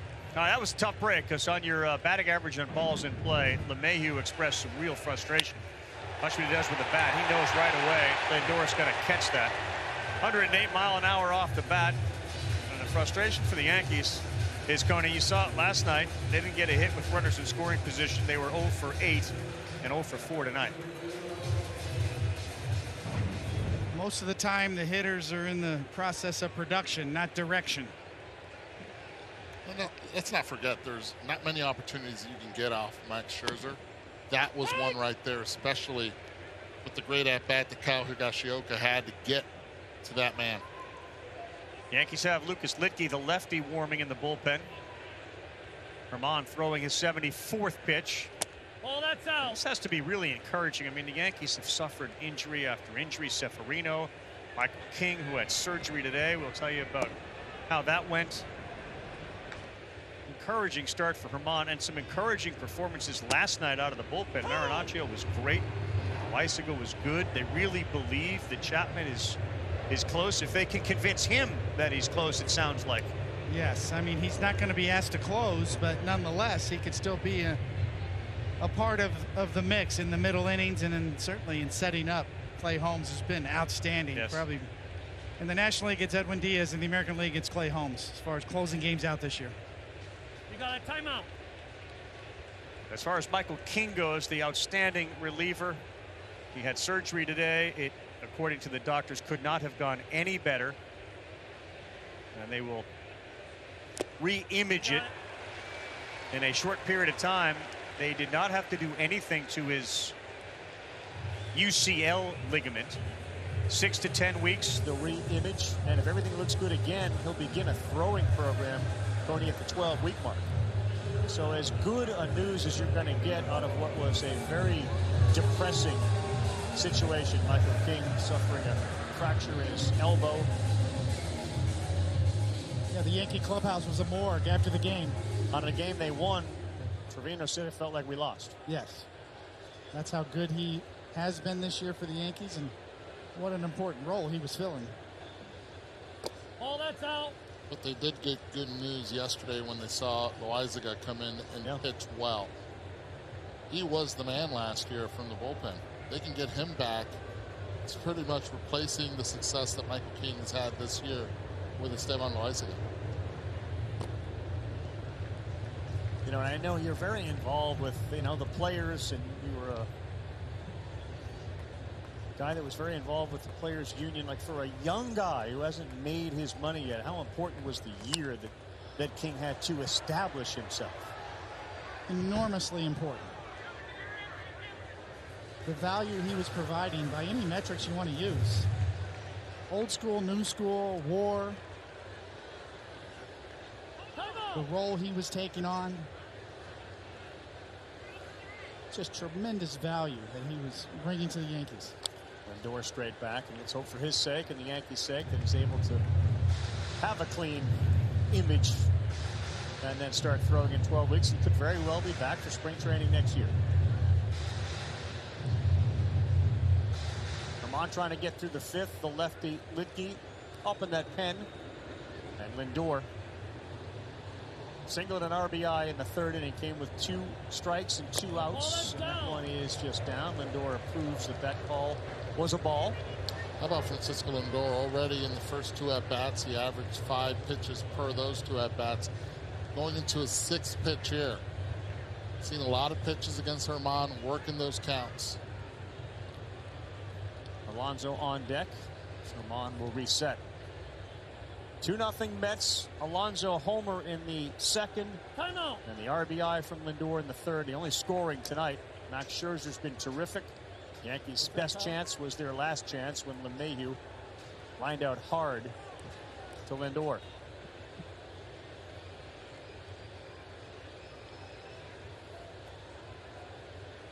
Oh, that's outside. He draws the walk. We'll see if that leads to Herman being taken out. Here comes Aaron Boone. So we know there's going to be a pitching change. Herman will come off the mound after 4 2/3. They want a lefty to face Alonso. We'll get a studio update on the other side from Kevin. We'll take a timeout here.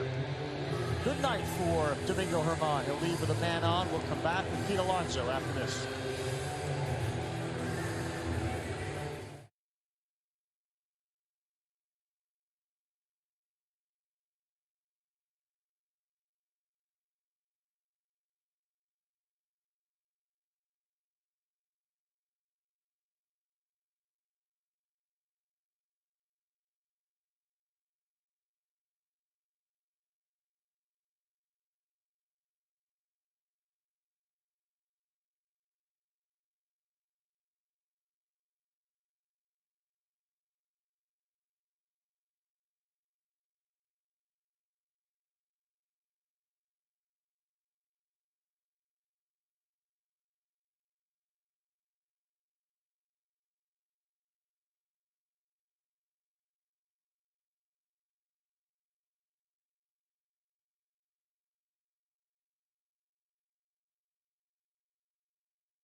All right, Kevin, thank you very much. Lucas Lidke now on. You see his ERA. He has been a pretty good bright spot for the New York Yankees. Kind of flying under the radar given some of the performances we saw.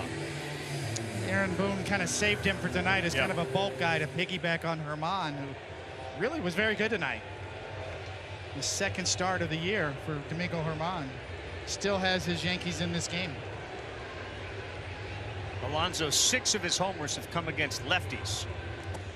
As Lidke bounces that one in there. Secret to Lucas Lidke's success is what? Everything he throws moves, and his high spin. Cut fastball, slider, curveball, and really his curveball is well above average in terms of spin rate and shape. High quality breaking stuff.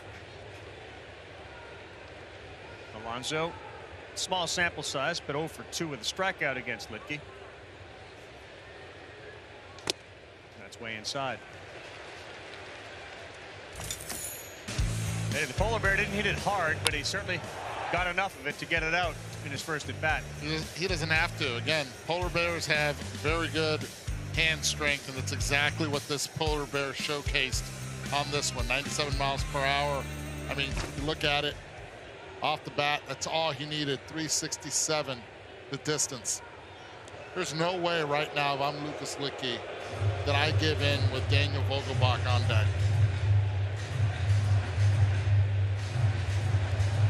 StatCast presented by Google Cloud. The Mets offense, their exit velos tonight. Nito 103. Vogelbach's single was 106.7 miles per hour off the bat. Try to backdoor something, but do not come in with a strike.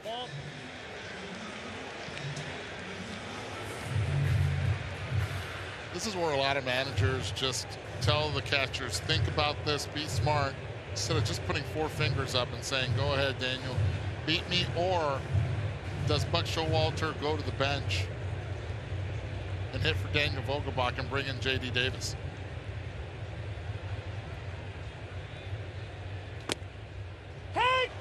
Threw a 3-0 pitch at the top of the zone, and he pays it off with a strike. And that's a pitch that Alonso has had a lot more discipline this year, taking 7% less than he was last year. That used to be the hole in his swing. That's where pitchers targeted.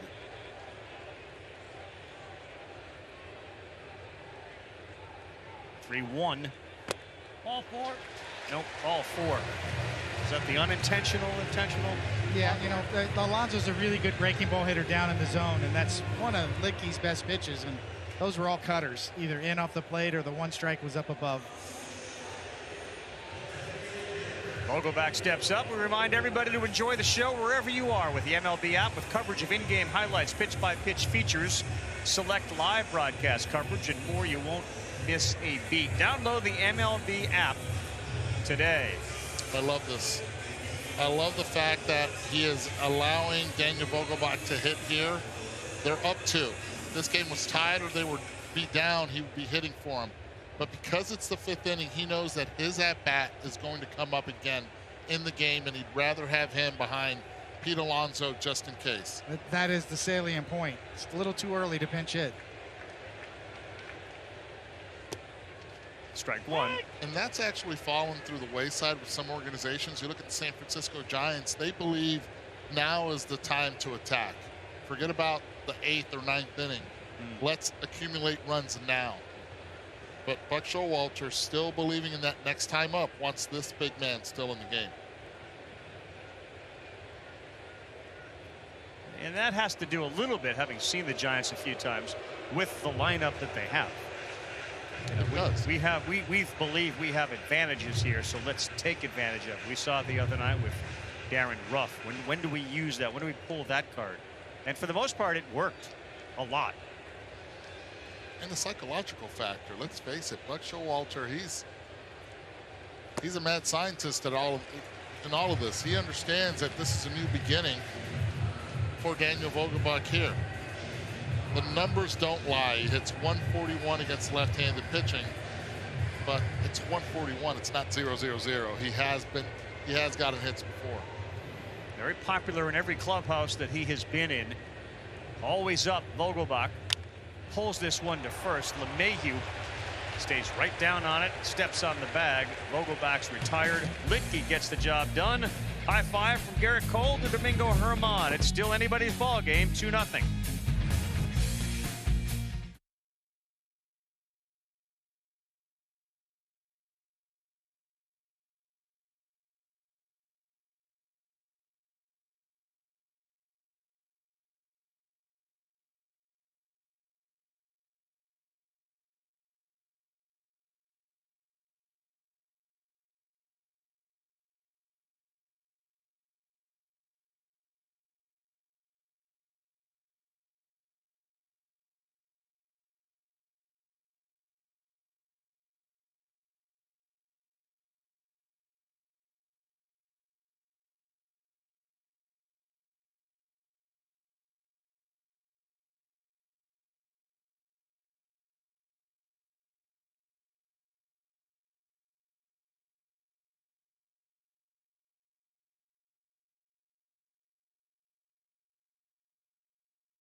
You got to try to put Aaron Judge in perspective when you think about the greatest home run hitters and single seasons that the Yankees have ever had. Of course, Babe Ruth, Maris, Mantle, 1961, and the 61 bombs.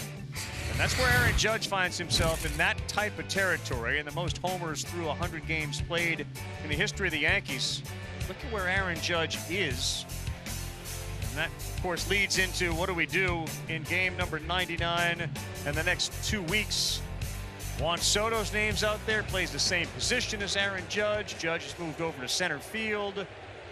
Is it a perfect fit? Does that affect the Judge negotiations if that were to happen? Scherzer, who has started everybody off seemingly with a slider, instead throws 94 to Aaron Judge. We'll get Buster's thoughts on all of that after the at-bat. He bounces one there. It is difficult to imagine that a guy 6'7", 285. You ask Aaron Boone, so you have Hicks, who's the center fielder, playing left field, and Judge, who's the right fielder. He said, I really like Aaron Judge in center field. That's our center fielder. Big swing at 95. How about 2 fastballs in this at bat? Sliderville last at bat. Well, the sliders just go up a notch too when Max Scherzer needs it. And the changeup, good take by Judge. But that last slider, really high quality pitch from Scherzer when he really needs it. That ball was a strike for a long way. That one is pulled. He threw him a changeup there at 84. Carl, you look at the last 2 at-bats, including this one here. Latent counts is where he's going to that changeup. You know, that's where the numbers don't favor Aaron Judge. Wants to make sure he does not barrel anything. Felt like a slider set up, and it was a slider set up. He punches out Judge for the 2nd time tonight. He's got 5 strikeouts, Scherzer. Well, the subtle little nuances of changing speeds. This one at 87 miles an hour, in between the cutter and the slider. That's what Max Scherzer can give you.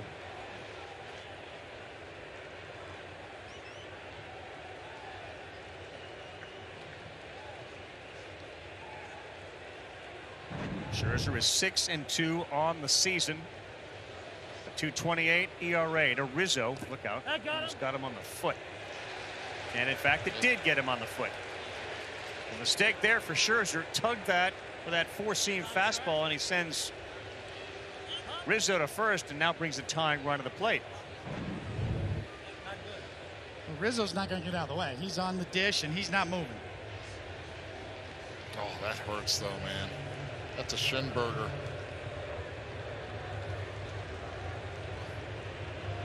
Oof. Oh, there's pain there. That's for the love of the game. 3 for 20 with men on in the series.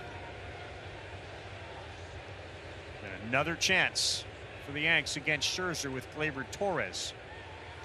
Ball left down. For a while, the entire story this season was the Mets getting hit by pitches. Here Scherzer hits Rizzo.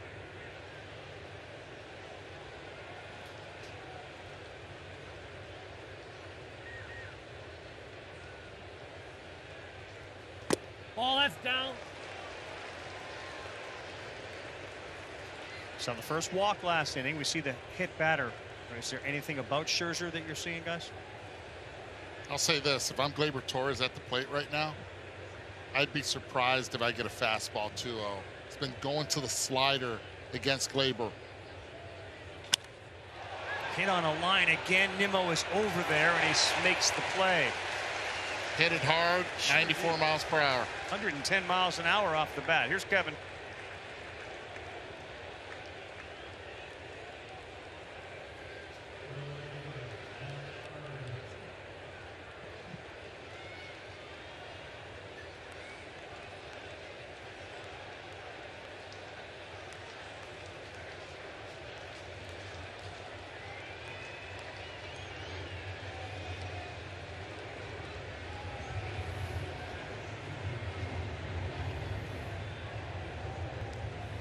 There's a lot of dog day behavior going on. You don't see that from Rogers.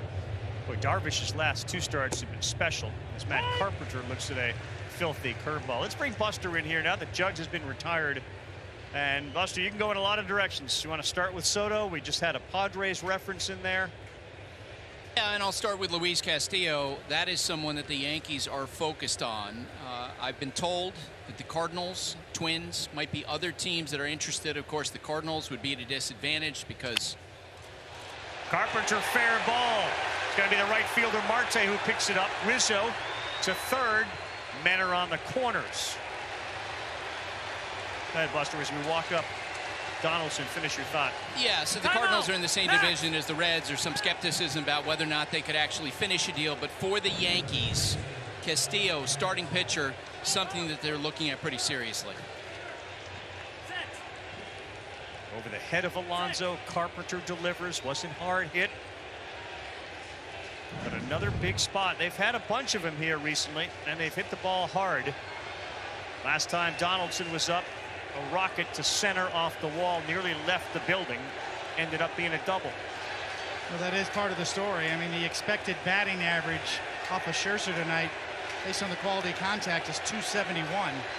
Still nothing to show as of yet for the Yankees, including, even though they've had a lot of hard-hit baseballs. Third time he's seen Donaldson. First pitch swinging, slow roller. Scherzer will go to first, and that will do it. Good athleticism, Max Scherzer. He attacked that ball with all sorts of spin on it.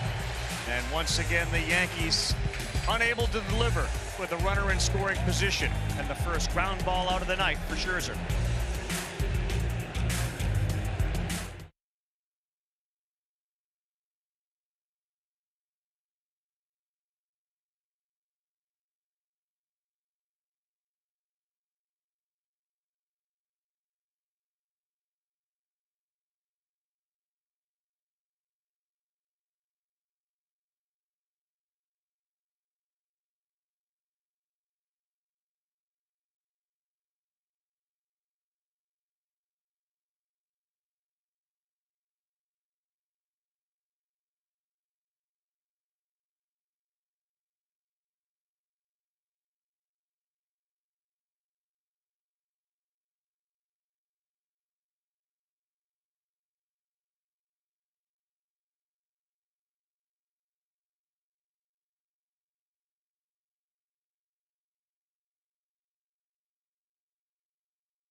Back to MLB, our coverage on ESPN. Telecast presented by Corona, the official cerveza of Major League Baseball. Max Scherzer quickly off the mound, attacking a spinning baseball. 2 hands and then the flip. Donaldson clearly frustrated, swinging at the first pitch and out in front and cueing it. By the way, that was the first ground out Yep. of the evening. 12 balls hit in the air, 5 strikeouts in that. Did you think we were in a commercial break when I said that? Yes. Oh, you did. So you didn't think the audience heard it the first time? No.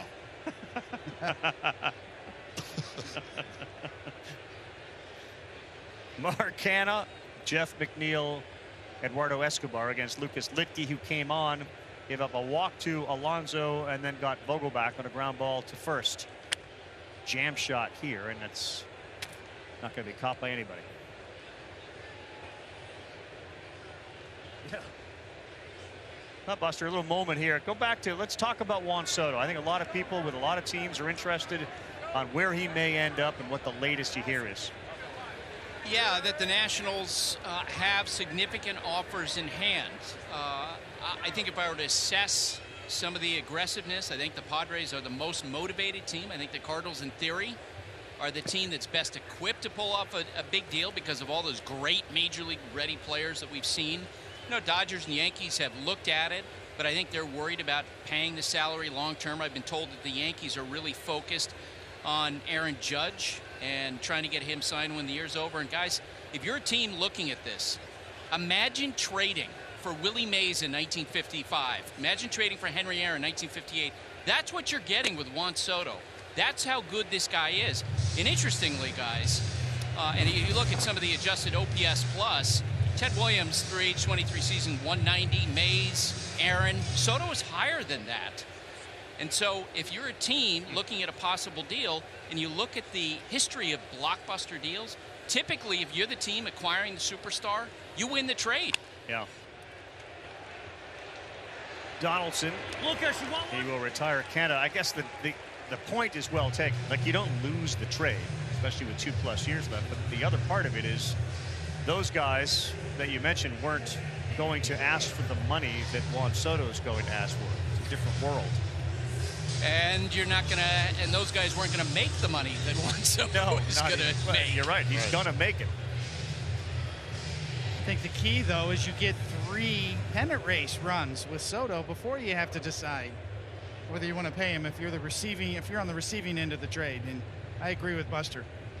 I don't care what you give up to get Juan Soto. There's a good chance you're going to win that trade. There's just a balance of power shift wherever he goes. And if that brings a World Series ring, the residual effect of winning a World Series really elevates any franchise, their value, the fan base. Hard to put a value on that. Yeah, and you're right. You figure that the team that would trade for him is one that is interested and has a chance this year, likely next year in the year after, to win World Series.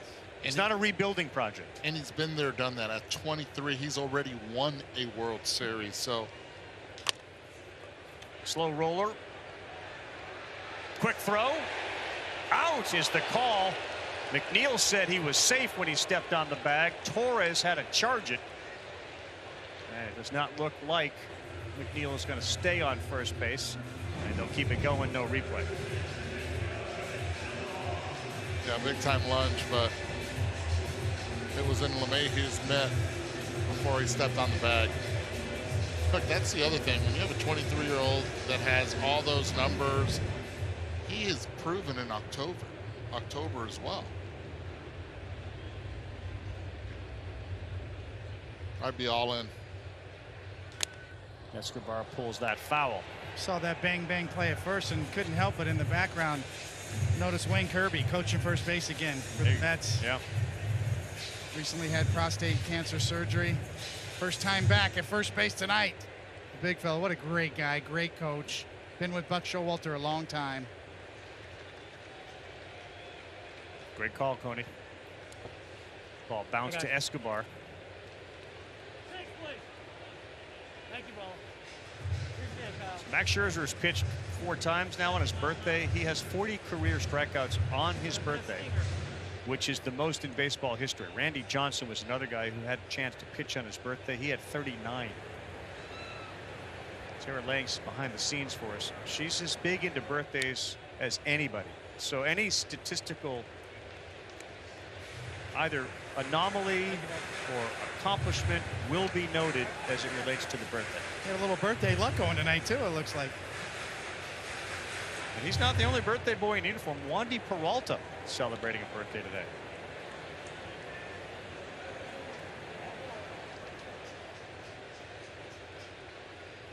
Oh, no, Bobby. Wow, they look to first base. Eduardo's looking there. The call's already been made. You're out. Lucas Litke went slow, and slower. Escobar done. Scherzer ready for the 7th.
Children's clothing, little babies, little 1-year-olds. You can suit up this summer. MLBshop.com, the largest selection of authentic caps, t-shirts, collectibles, and more.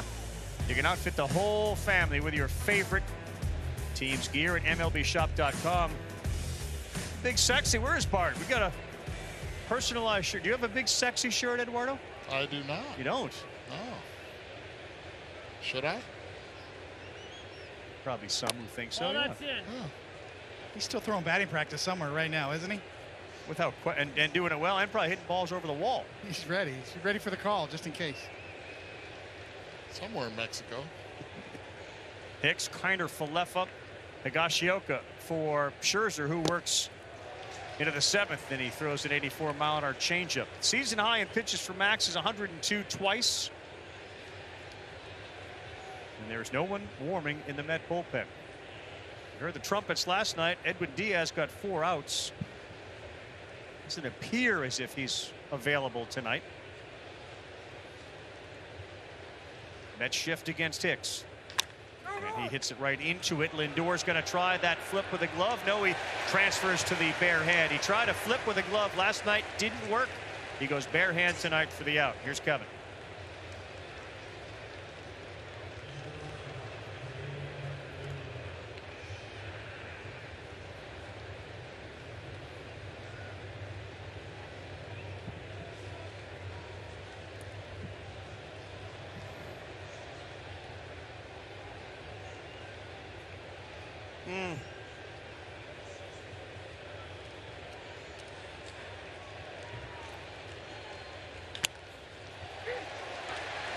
Great sign for Julio. Great sign here for the Yankees. This one into the corner. Here comes the throw in. Kiner Falefa is in there with a double.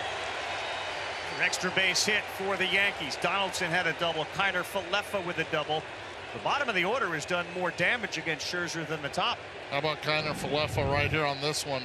First two at-bats, he started them up with sliders. This time, it was the curveball. Stayed up, sat on it, kept it fair for the double. You learn from those first two at-bats. You make the adjustment on pitch selection. Stop looking for the heater. Start looking for something up. Now he's in scoring position. Another hard hit ball by a Yankee. Yankees 0 for 13. Runners in scoring position. Kiner Falefa increases his hit streak to 14. First pitch, high fly, deep center, but not deep enough. Now coming in short of the track and throwing to third. Nimmo. Here's Kiner Falefa, and he's into third base.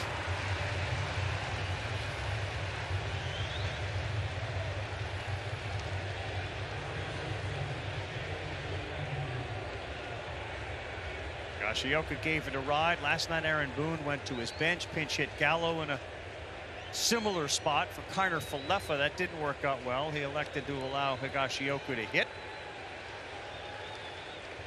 Now it's LeMahieu as the tying run. He lined out hard his last time up, stranding 2. That liner was to Lindor. Fourth time Scherzer has seen LeMahieu.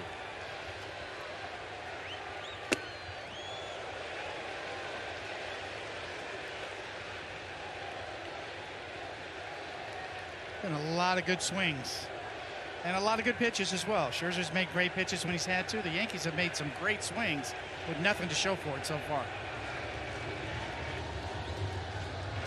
He's hit it hard twice tonight, LeMahieu.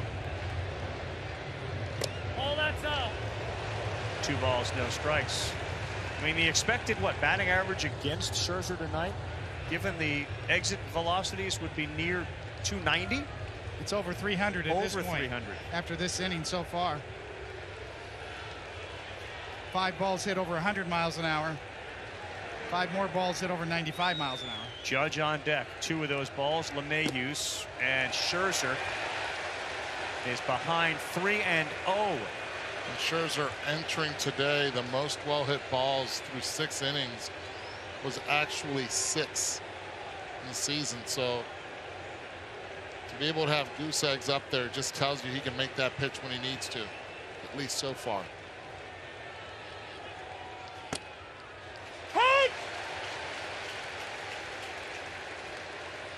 LeMahieu has to feel like he's due, given the way he has squared up Max Scherzer tonight. Aaron Judge, on the other hand, flew out to right and has struck out twice. He's in the on-deck circle. 2 down.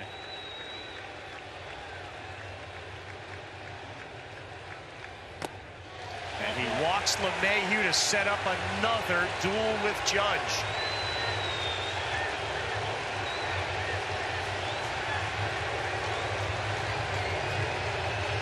So far, the key against Judge for Max Scherzer tonight has been strike 1 on the first pitch. Get ahead of him. 0 for 3 with 2 strikeouts.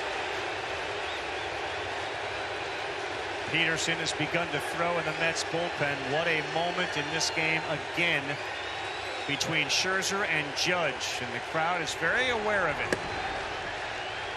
Many of them have risen to their feet. It's been a steady diet of sliders too, from Scherzer to Judge, with an occasional fastball.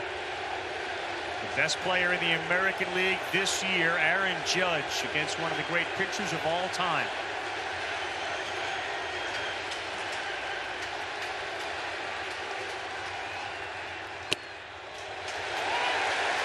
Slider at 87, right down the heart to get ahead 0-1. Talk about trust. Buck Showalter didn't send a pitching coach out.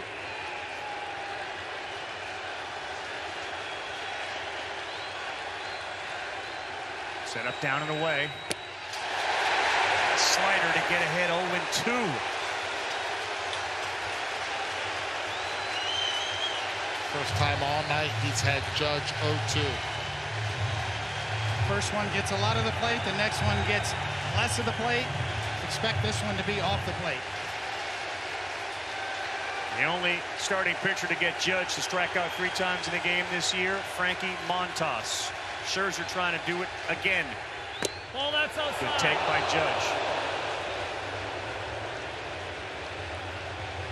4th pitch of the last 2 at-bats. He's gone with the changeup.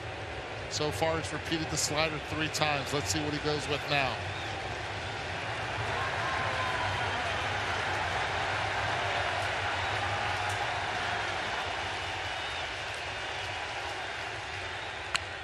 Came in on those fists at 97. Found another mile per hour on the fastball.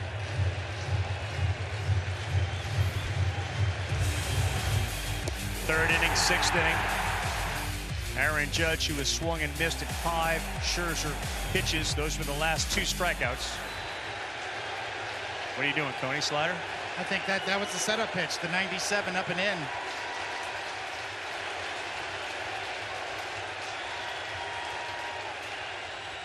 Got him to chase. Max Scherzer sets down Judge for the 3rd time. And he walks off the mound on his birthday after 7 innings of shutout baseball with 6 strikeouts.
How you doing, brother? Good, man. How you doing, bro? Good, man. What's up, Tomas? How you doing, bro? How you doing? Good. Any of you former National League pitchers got any knocks off Mad Max?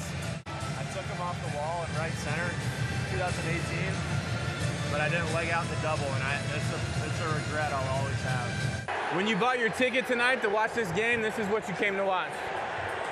Aaron Judge versus Max Scherzer with runners in scoring position. Last at bat, Aaron Judge down for the third time. He fires his bat, and then Max goes into the dugout, and he fires everybody up. This is where you got to be careful. This is bull in a china shop stuff here. Look at Max, careful. You can hear the sound of it.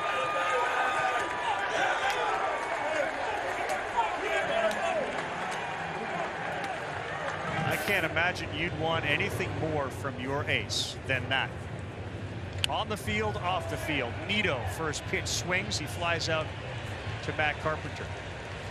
How often do you hear, well, that guy, nobody's worth that much money. Max Scherzer's worth that much money in a baseball world. That's what you need. Every penny.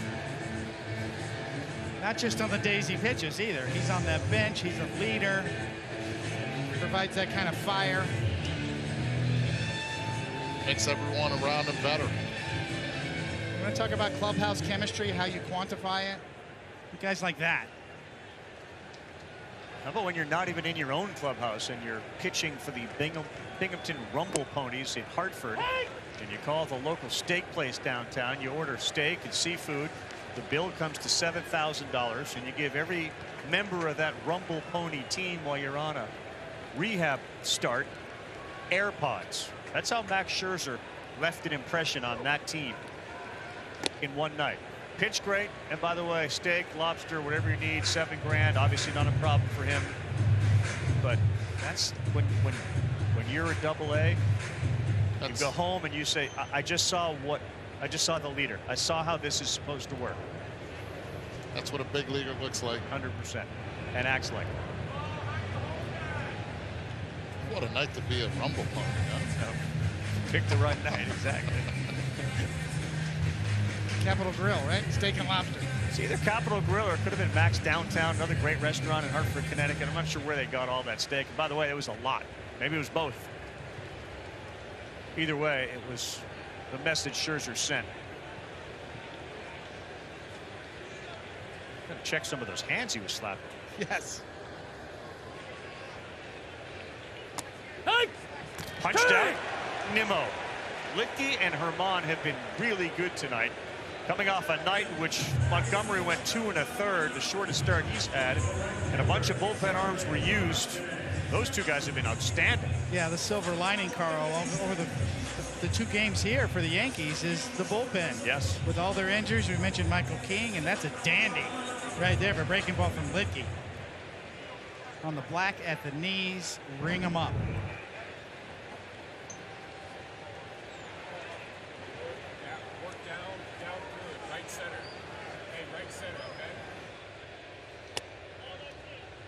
Inside pitch to Starling Marte. It's not been a good night for the Mets right fielder. He's 0 for 3. He has struck out each time up.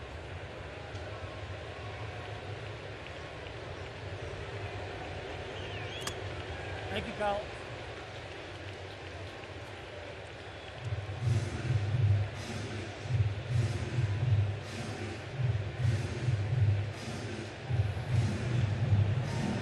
Peterson looks like he's next man up. I'm not sure Scherzer would have enough energy left after that celebration. And that's a message too to Showalter and everybody. Like, I'm good, right? And then that's no doubt about what I just did and what my intentions are for the next inning. I'm right here. Good. I'm right here with you. I'm good. 99 pitches, good enough for me. And more than the pitches, really, just the high leverage pitches and pitching out of some jams over the latter innings. Expending a lot of emotion and energy. Marte, that's going to go through, even though there were 3 men on the left side. Starting Marte, 109 off the bat. He reaches for the first time with 2 down. Gave him the 3-0 green light, took advantage of it, and that'll be it for Lucas Litke. Loaisiga was warming up. He is going to come in. Had a good outing last night. See if he can back it up tonight for Aaron Boone and the New York Yankees. In a lot of ways, in a nutshell, this game came down to those Scherzer versus Judge matchups, and it was Max tonight Two down, bottom 7. Back after this.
We'll be at Oracle Park, one of the great ballparks in America. 7 Eastern, 4 Pacific, ESPN, Deportes Radio. Our coverage starts 6 Eastern, 3 Pacific. Baseball tonight, Sunday night countdown.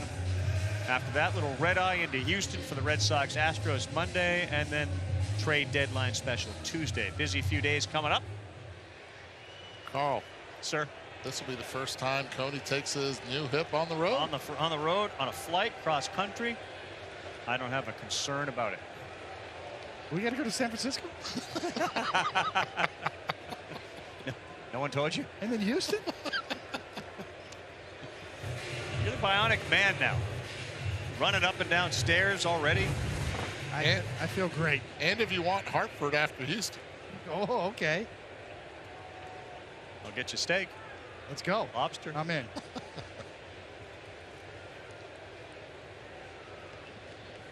Rather than focus on the 7.17 ERA, Yankees are hoping that what they saw last night from Loaiska will be more of what they get the remainder of this season. Such a key part of that team last year.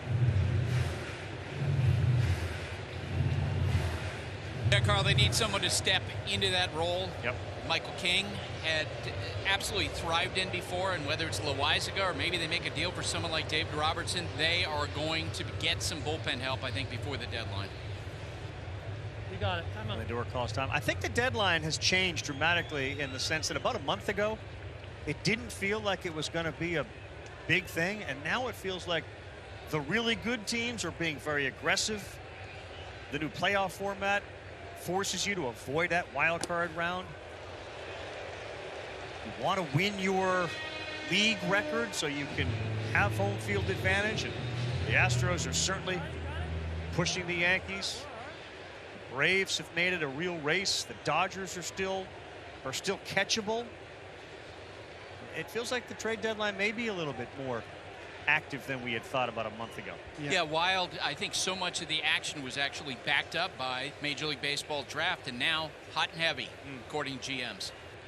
2-0, good pitch there at 89. You know, Buster, also hot and heavy, but then new names on the market every day, it seems like. It's maybe some Cleveland Indians pitchers that are controllable, and rumors of maybe some of them being unavailable. Of course, Juan Soto jammed everything up as everybody waits to see if that's real or not. But Yeah, the Houston Astros maybe have some guys. The Marlins supposedly willing to talk about starting pitching. And there are a lot of teams looking for starters. Lindor, that's popped up. And an easy one on the infield. That's pretty nasty.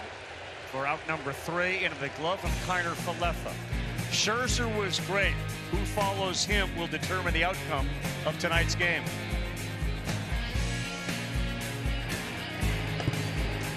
$50.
ESPN's telecast of Major League Baseball is presented by Corona, the official cerveza of Major League Baseball.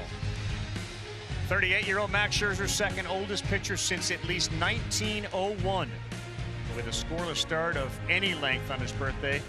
Younger than only sad Sam Jones, who pitched July 26 of 1934. He had a shutout on his 42nd birthday. I imagine he was sad that night. Why so sad, Sam? Why the long face?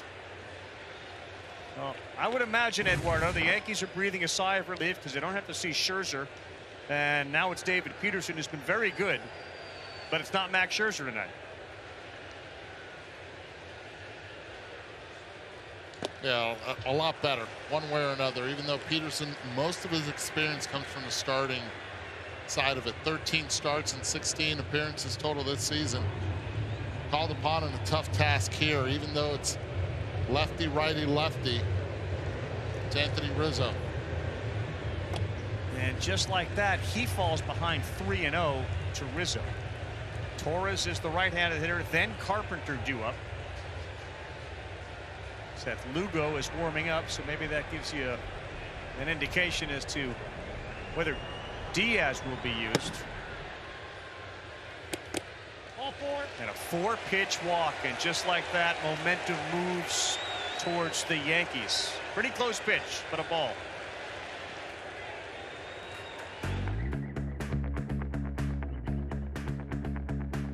Meet Ultimate Hybrid, advanced ceramic and wax technology.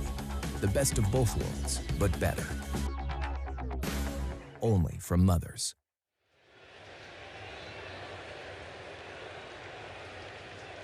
Scherzer walked one all night. Peterson walks one. And a first pitch swinging here. Torres deep to right field. Marte doesn't see it because it's over the wall. Gleyber Torres ties it with his 16th home run. And yeah, they're breathing a sigh of relief. Scherzer is gone. It's 2-2. Brand new ball game, and it's Gleyber Torres doing it with 101.4 mile per hour off the bat.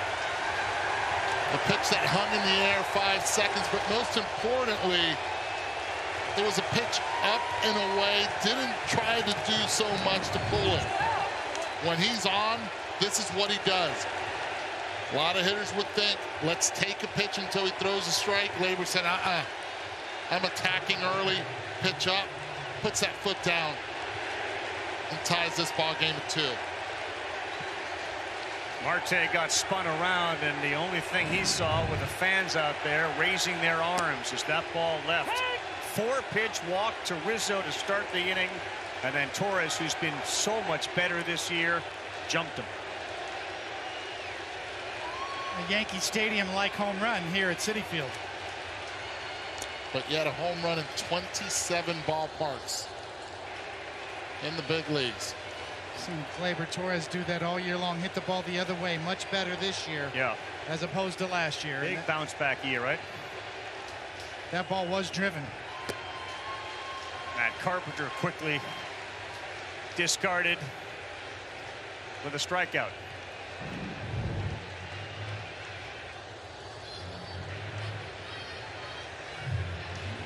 Up and out over the plate.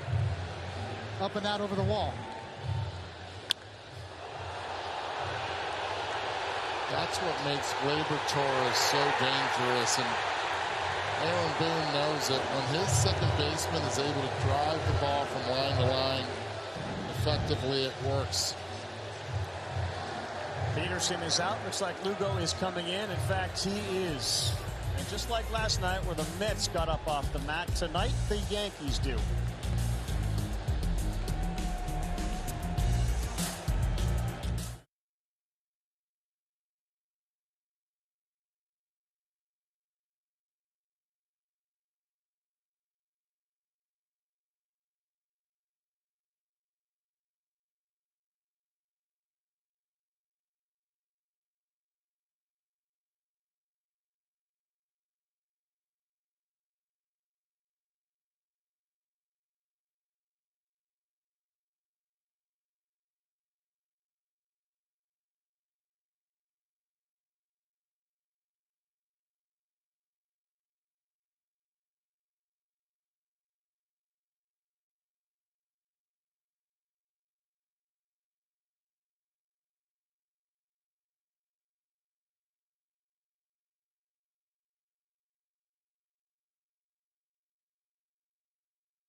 Seth Lugo now into the game.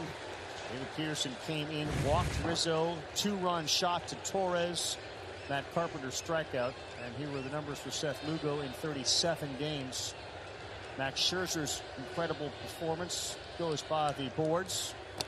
Peterson, who has been a starter, used out of the pen, right, to try to put us in his shoes and Scherzer's shoes. Like, what's that like? Yeah, that is so difficult. I mean, we saw the emotion from Max Scherzer after he was done and all the high fives, impressive. Sitting up in the clubhouse, you're ready to celebrate, and then all of a sudden the deflating feeling for that guy, first and foremost. And then, of course, Scherzer being the pro he is, I'm sure once he comes down, he'll pick up Peterson and say, hey, we got you. Donaldson back up here. 2 balls, 2 strikes. But the initial reaction is crushing. Like, wait, what? What happened? Right? Yeah. Wait, what? Now, that last pitch to Rizzo was really close. It was a 4-pitch walk.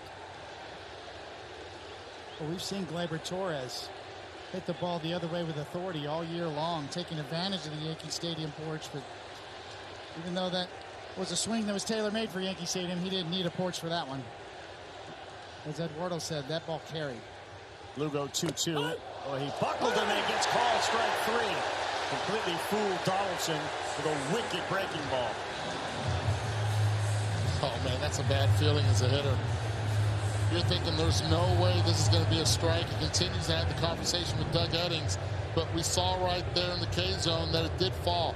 One of the elite spin rates in the game. Great job by presenting it by Tomas Nido, one of the top presenters when it comes to being able to stick it. Josh Donaldson, man, completely buckled on that one.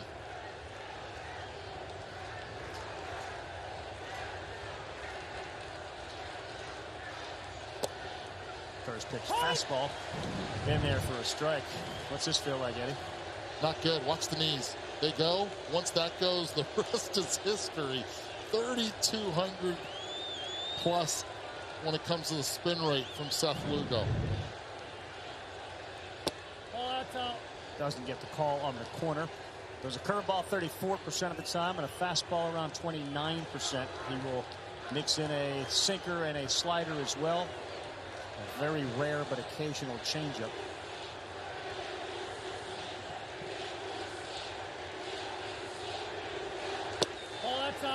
This is again outside. You know, it woke up the Yankee fans and certainly the Met fans now in a brand new ball game. Max Scherzer had the sleeper hold on the Yankee offense.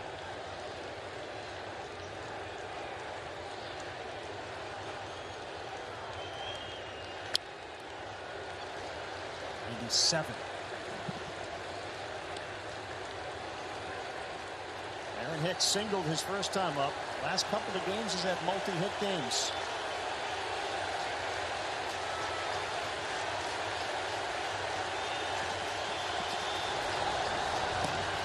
Holmes is heated in that Yankee bullpen.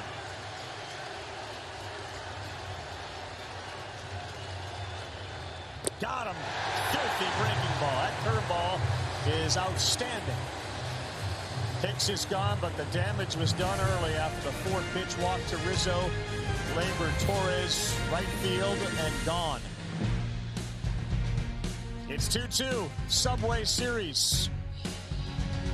Mets coming to the plate, bottom of the 8th.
Night City Field, it's been a terrific game. So we welcome you back to MLB. Our coverage here on ESPN, telecast presented by Corona, the official cerveza of Major League Baseball. Let's rolling down the field. Eduardo Perez, David Cohn, Carl Ravitch here in our booth. So here you go. It's not the ninth inning. It's the bottom of the eighth inning. The Mets have their biggest bats coming up with Alonso leading off, and the Yankees bring in the guy that has closed their game for them all year. What's this about?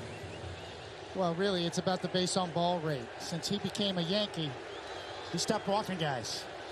He's only had one blip on the screen this year. We kind of had one blow-up game, but other than that, he's filled up the strike zone with a high-quality sinker. He does not give up hard contact generally. I mean, you look at his baseball savant page, his barrel percentage is in the 100th percentile. His expected ERA 100th percentile.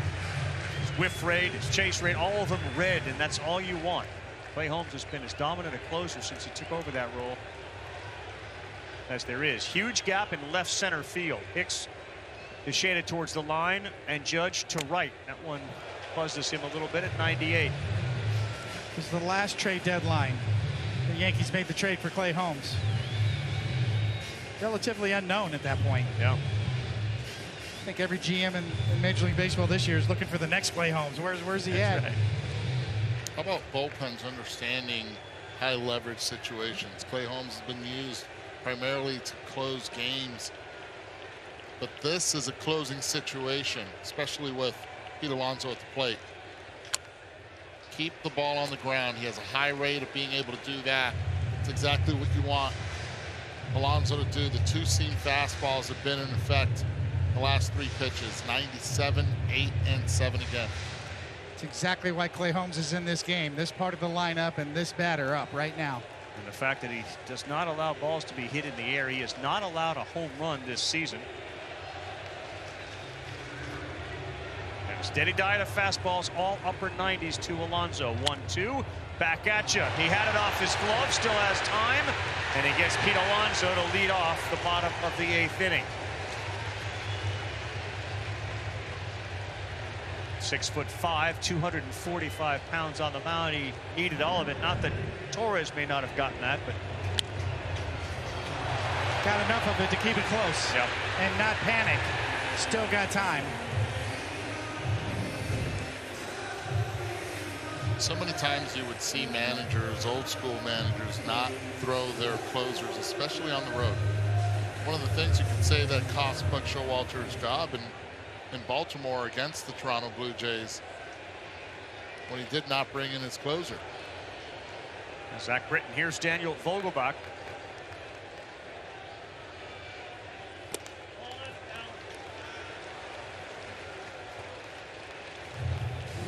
This is why Buck Showalter, as you mentioned before, Eduardo, did not pinch hit for Vogelbach back in the fifth inning, so he could be up for this at-bat.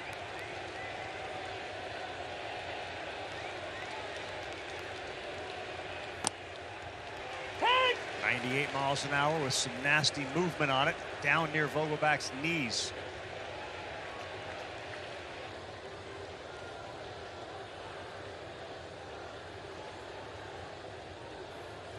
Just acquired, making his second appearance in a Met uniform.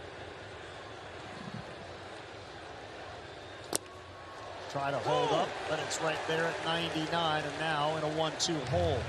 Serious movement on that 99. Bogey thought that pitch was going to be inside. He flinches, then it catches the zone. Let's Vogelbach right here just give up on it.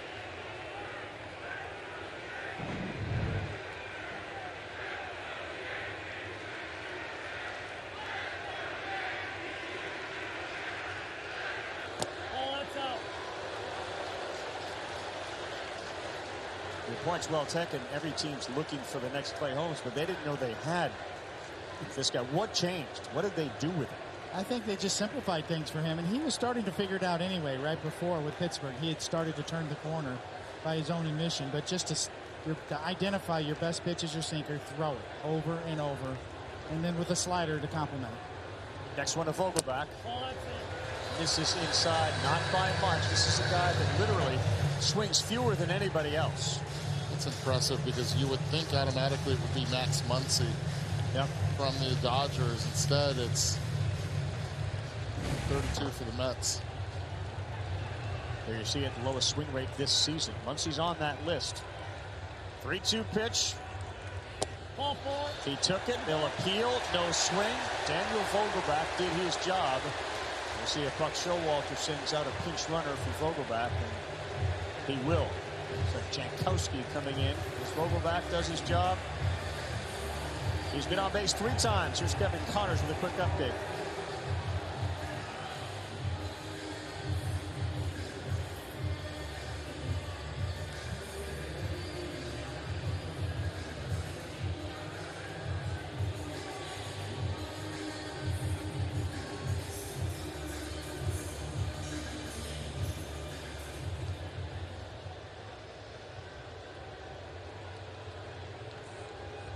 Yeah, they get 6-6. We have 2-2. It's an impressive effort by Wainwright in Toronto against a really hot lineup. Without your 2 big boys. Canada, the left fielder.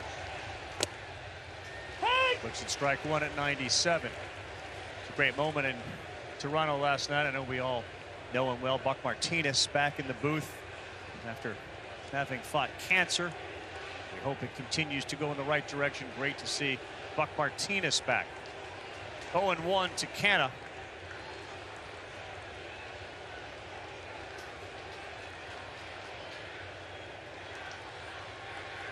Oh, what a scoop there by Kyle Higashioka. Holy smokes. That's all you can do. Stop the block. The off-speed pitch, but with the fastball, you better just try to do this. See if it sticks, and it did. That gets by. You get real speed in scoring position. A blooper would put the Mets ahead.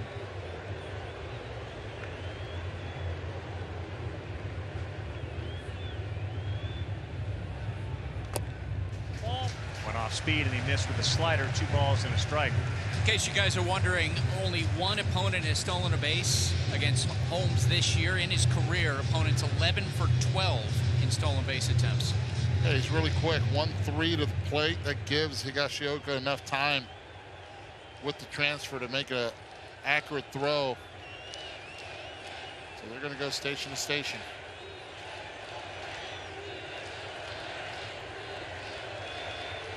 Ball that's out. 3 balls, 1 strike to Canna. McNeil is on deck. Sinker baller on the mound. Good runner at first. This could be an opportunity, now that you're tied at 2, to get the runner in motion on a 3-1 count. Let's see what Buck does here.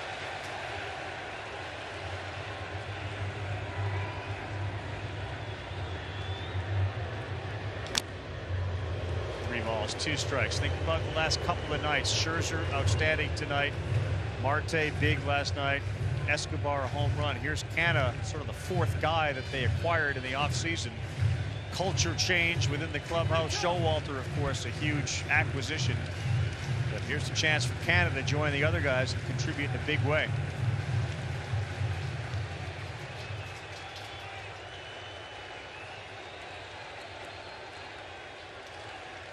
It's one of the toughest men to get a hit against in baseball, Clay Holmes. 3-2, Jankowski goes. It is hit. It is safe there. They'll get the runner at first. Torres went to tag Jankowski. He's saying, don't even look. I didn't get him. So Jankowski will be into scoring position. Really good call by Buck. Send the runner, sinker ball pitcher on the mound. Odds are the ball's going to be hit hard on the ground and stay away from 2. Because Jankowski sees it. Graber misses him. See the reaction in his face when he missed him.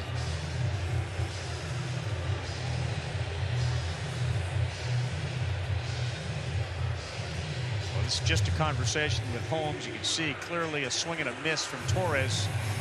Speedy Jankowski. You guys think they're talking about the options, what to do with McNeil? Well, the problem is you have Eduardo Escobar on deck. Saying be smart, make him chase. He's a free swinger. It's a reminder of how aggressive McNeil is on the first pitch as well. Notoriously ready to swing always. The outfield plays very shallow. Judge in center, Hicks in left, Carpenter probably a little deeper than the other two in right field. And with Jankowski's speed, you gotta believe a ball to the right fielder, Carpenter, will result in a run. He does not have the arm of Judge and Hicks, but boy, Aaron Hicks is really shallow in left field.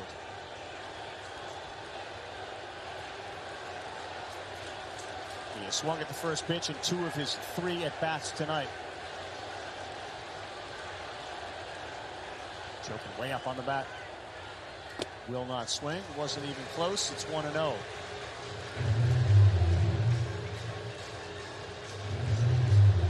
He's been a pain in the Yankees side in 17 career games, a .381 batting average, although 0 for 3 tonight. Well, you are right, Carl. I mean, Hicks, that's as shallow as I've seen a left fielder all year. And the odds are is if he hits it hard, it will be on the ground.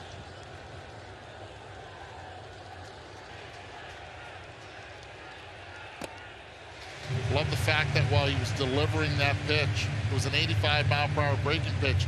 Hicks actually took 2 steps to his left. All I know is if McNeil gets a hit here, Buck will be rubbing his bat for the rest of McNeil's career. Yeah, even if he's with the Mets or not. He might move his locker into Buck's office. McNeil had complained about not getting a hit. Buck Showalter rubbed the baseball bat last night. He got a big hit. Every one of his bats was in Buck's office today, looking for a rub down. 2 balls and a strike.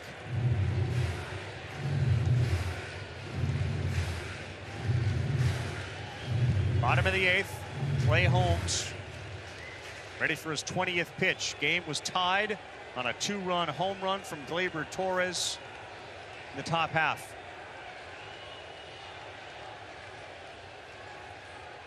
Oh, that's in. 3 balls, 1 strike. Not necessarily wild from Holmes, but all around the dish, just missing a lot, and some good takes from the Mets hitters. So Scherzer already pitched. Peralta, another birthday boy, is warming in the Yankee pen. 3-1, big pitch. McNeil right on a line, short hopped. What a pick by Gleyber Torres. Not an easy play, but he's able to make it. McNeil barks into the ground, and we will get into the 9th inning tied at 2.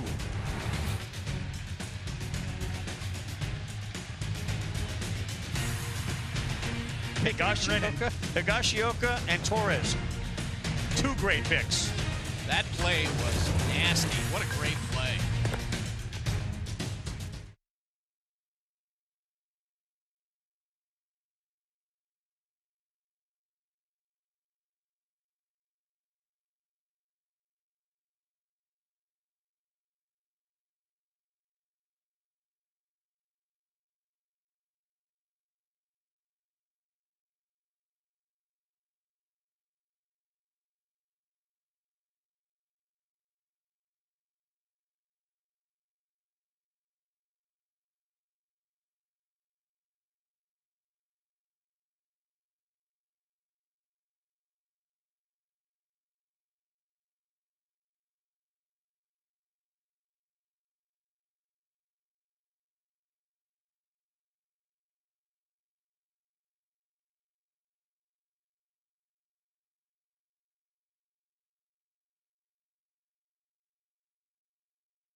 8-9-1 due up for the Yankees. Lugo continues to throw. He pours in a slider at 87. Ninth inning, 2-2 Subway Series Game 2. Mets won last night 6-3.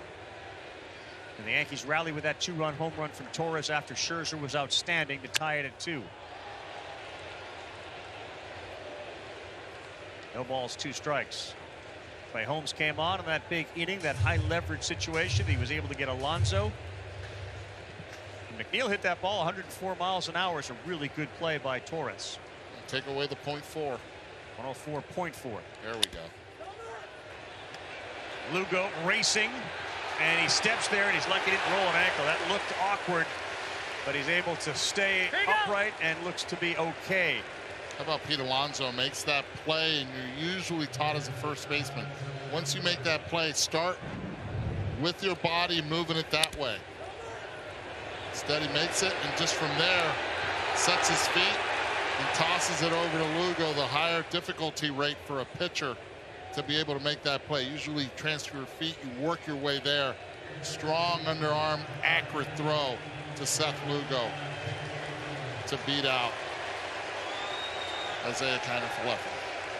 Aaron Boone has opted to put Jose Trevino up here for Higashioka. So the all-star catcher will bat. LeMahieu will be on deck, 1 down, 9th inning. Trevino above average offensively. Oh, that's outside. Top of the heap in catcher framing metrics. That's why he was an all-star, #1 defensive catcher in the big leagues this year, and above average offense. I like how you brought top of the heap back since we started the telecast with that. That is in there for a strike at 95 to even it up. 1 ball, 1 strike.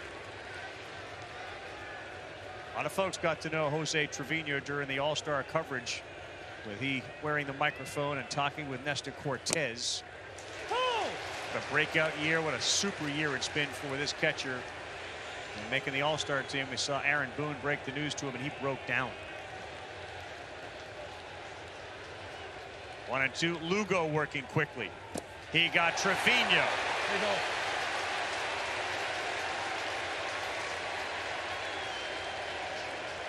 Really skinny curveballs. I mean, as opposed to fat curveballs, this is a skinny curveball. Tight spinning. The angle of attack, the angle of that curveball through the zone. Very skinny, very sharp, very steep. 3,300 spin rate, right on the dot. You want elite? That is elite. If it had a sound effect, it would be.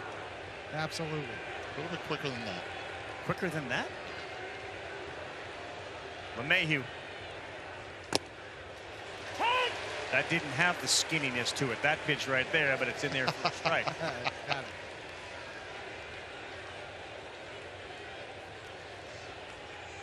You know, we have measurements for everything now, and you can certainly measure the steepness of the curveball as it comes through the strike zone. Lugo, outstanding at that as well. That's all. Went up top at 98. LeMahieu didn't offer. 1 ball, 1 strike. DJ started the night 278. And he's hit the ball as hard as anybody tonight with a couple of shots off his bat at 100+. He's got a single to show for it in the 3rd. Here's another one. This one into right. It's going to get down, and it is in front of Starling Marte. So LeMahieu, with 2 outs, allows Aaron Judge to come to the plate. And what has been one of the least successful nights of Judge's season. 3 strikeouts and 0 for 4 with a fly out to right. Longtime coach Perry Hill, now with the Seattle Mariners, would say the do factor. Don't forget about it. Bad night, tough night. 0 for 4, 3 strikeouts. 0 for 2 with runners in scoring position.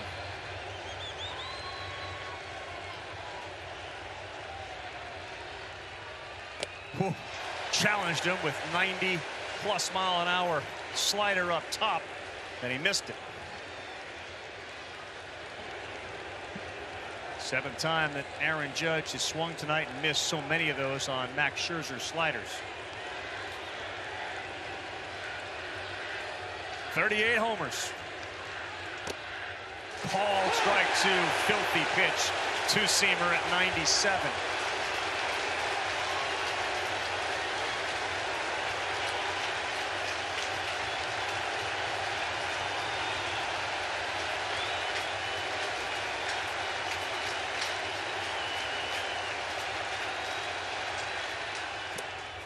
Timeout. An equally good pickup by Nito to prevent LeMahieu from getting in a scoring position. What an advantage all night that the Mets pitchers have been able to get ahead of Aaron Judge. That first pitch has been key. They can open up the zone to try to get him to chase.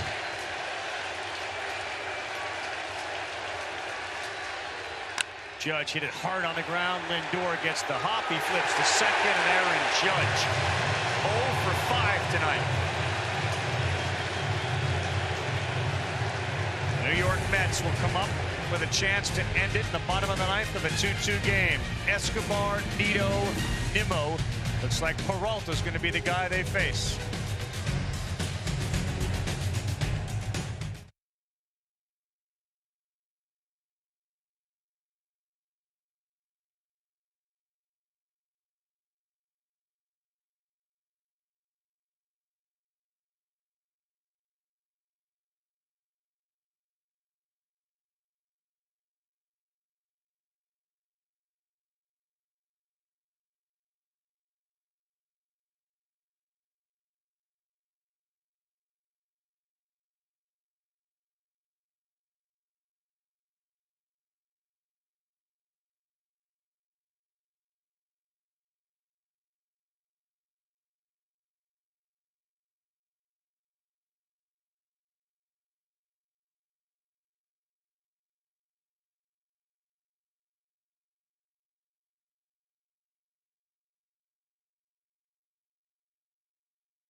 They believe they were better. Sometimes you're like, man, we lost. Yeah, they were better.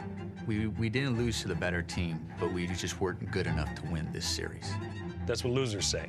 Every loser say we had a better team, but we didn't play as well. So, sorry, Nomar, we had a better team, man.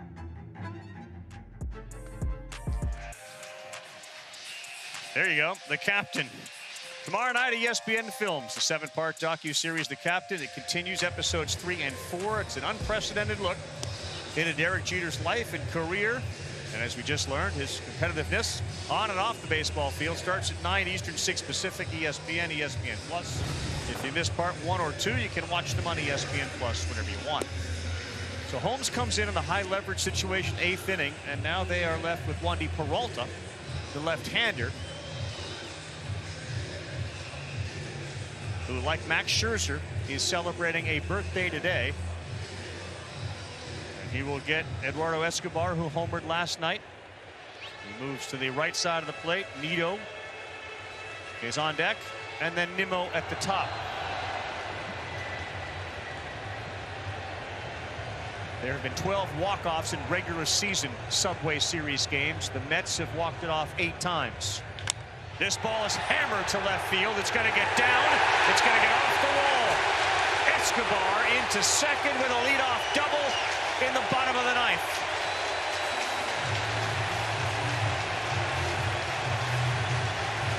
Value of Eduardo Escobar has been on display the last 2 nights.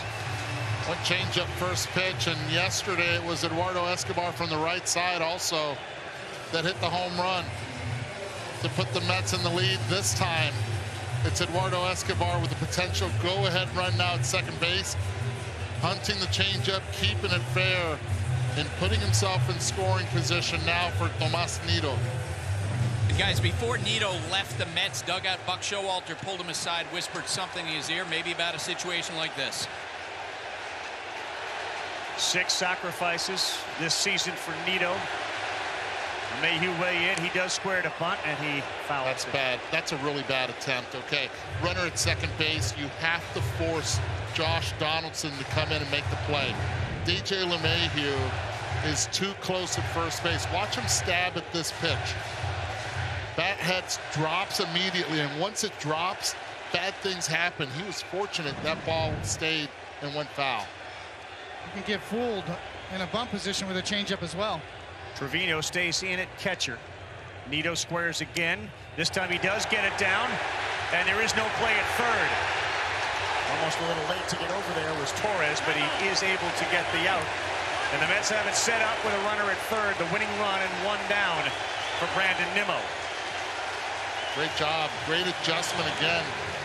Deadening the bunt, making the adjustment, stayed in the back part of the plate, but this time was able to hit it off the end of the bat, even though the bat head was a little bit lopsided down, was able to get it down and move the runner over 90 feet, putting pressure now on Peralta in the defense. Seventh sacrifice for Tomas Nito. The Mets are 1 for 8 tonight, runners in scoring position. The winning run 90 feet away. In Escobar. Nimmo, slow roller off the glove. Nimmo can fly, and he is safe at first base. Wandy Peralta slaps the ground in frustration. He had the chance for the second out, and it went off his glove. I think half the stadium here, Tony, is also with the same reaction as Peralta. He knows he should have made this play. Did not.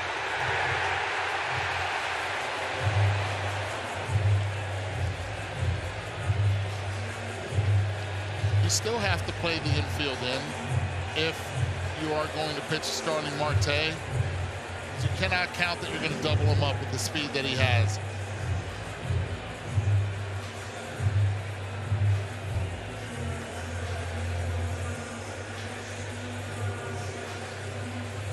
Now, in years past, we would never see your closer in the 8th inning of a game. This is clearly where you would have had your closer in there. There's no argument to suggest that you should have gone the other way. I mean, this is all circumstance that we're in this situation. Yeah, Holmes did his job, right? It's about the part of the order that you wanted your best pitcher to face. And with Pete Alonso up, he chose to go with Holmes in that particular lane. And then the bottom of the order, he chose Peralta.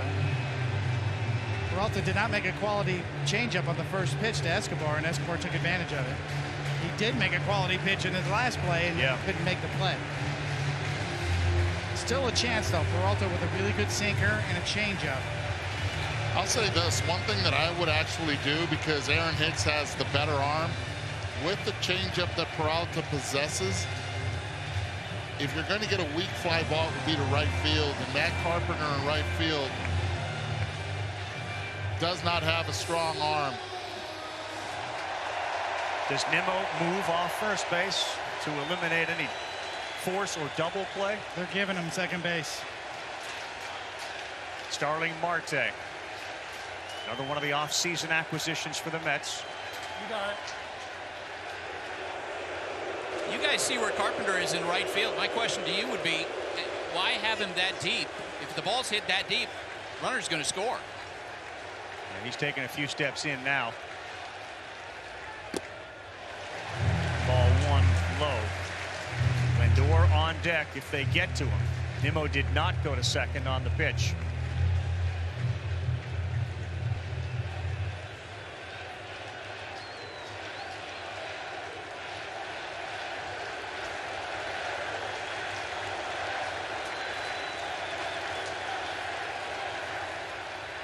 Marte will win a shot in the left field, and the Mets, thanks to Escobar's leadoff double, breaks the winning run. Starling Marte, the hero tonight. The Mets win it 3-2.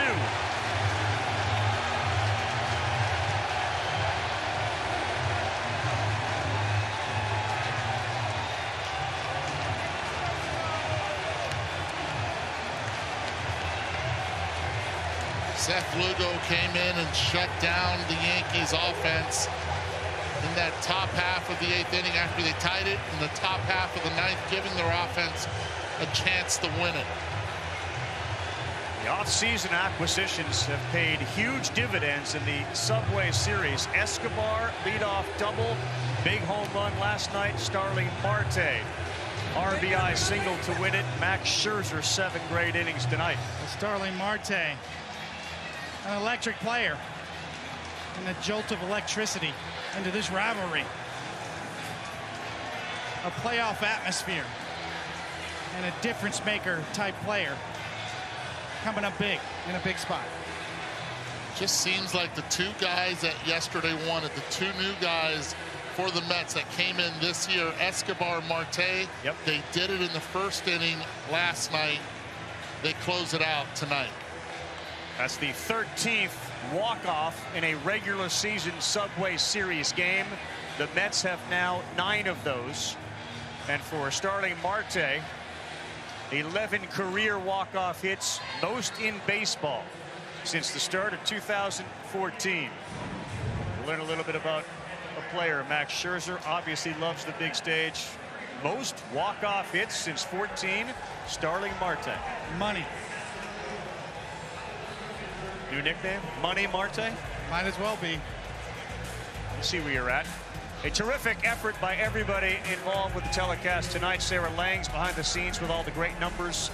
Andy Jacobson, our producer. Ben Johnston, our director. Ivan Sokowski up here, helping out with all the statistics.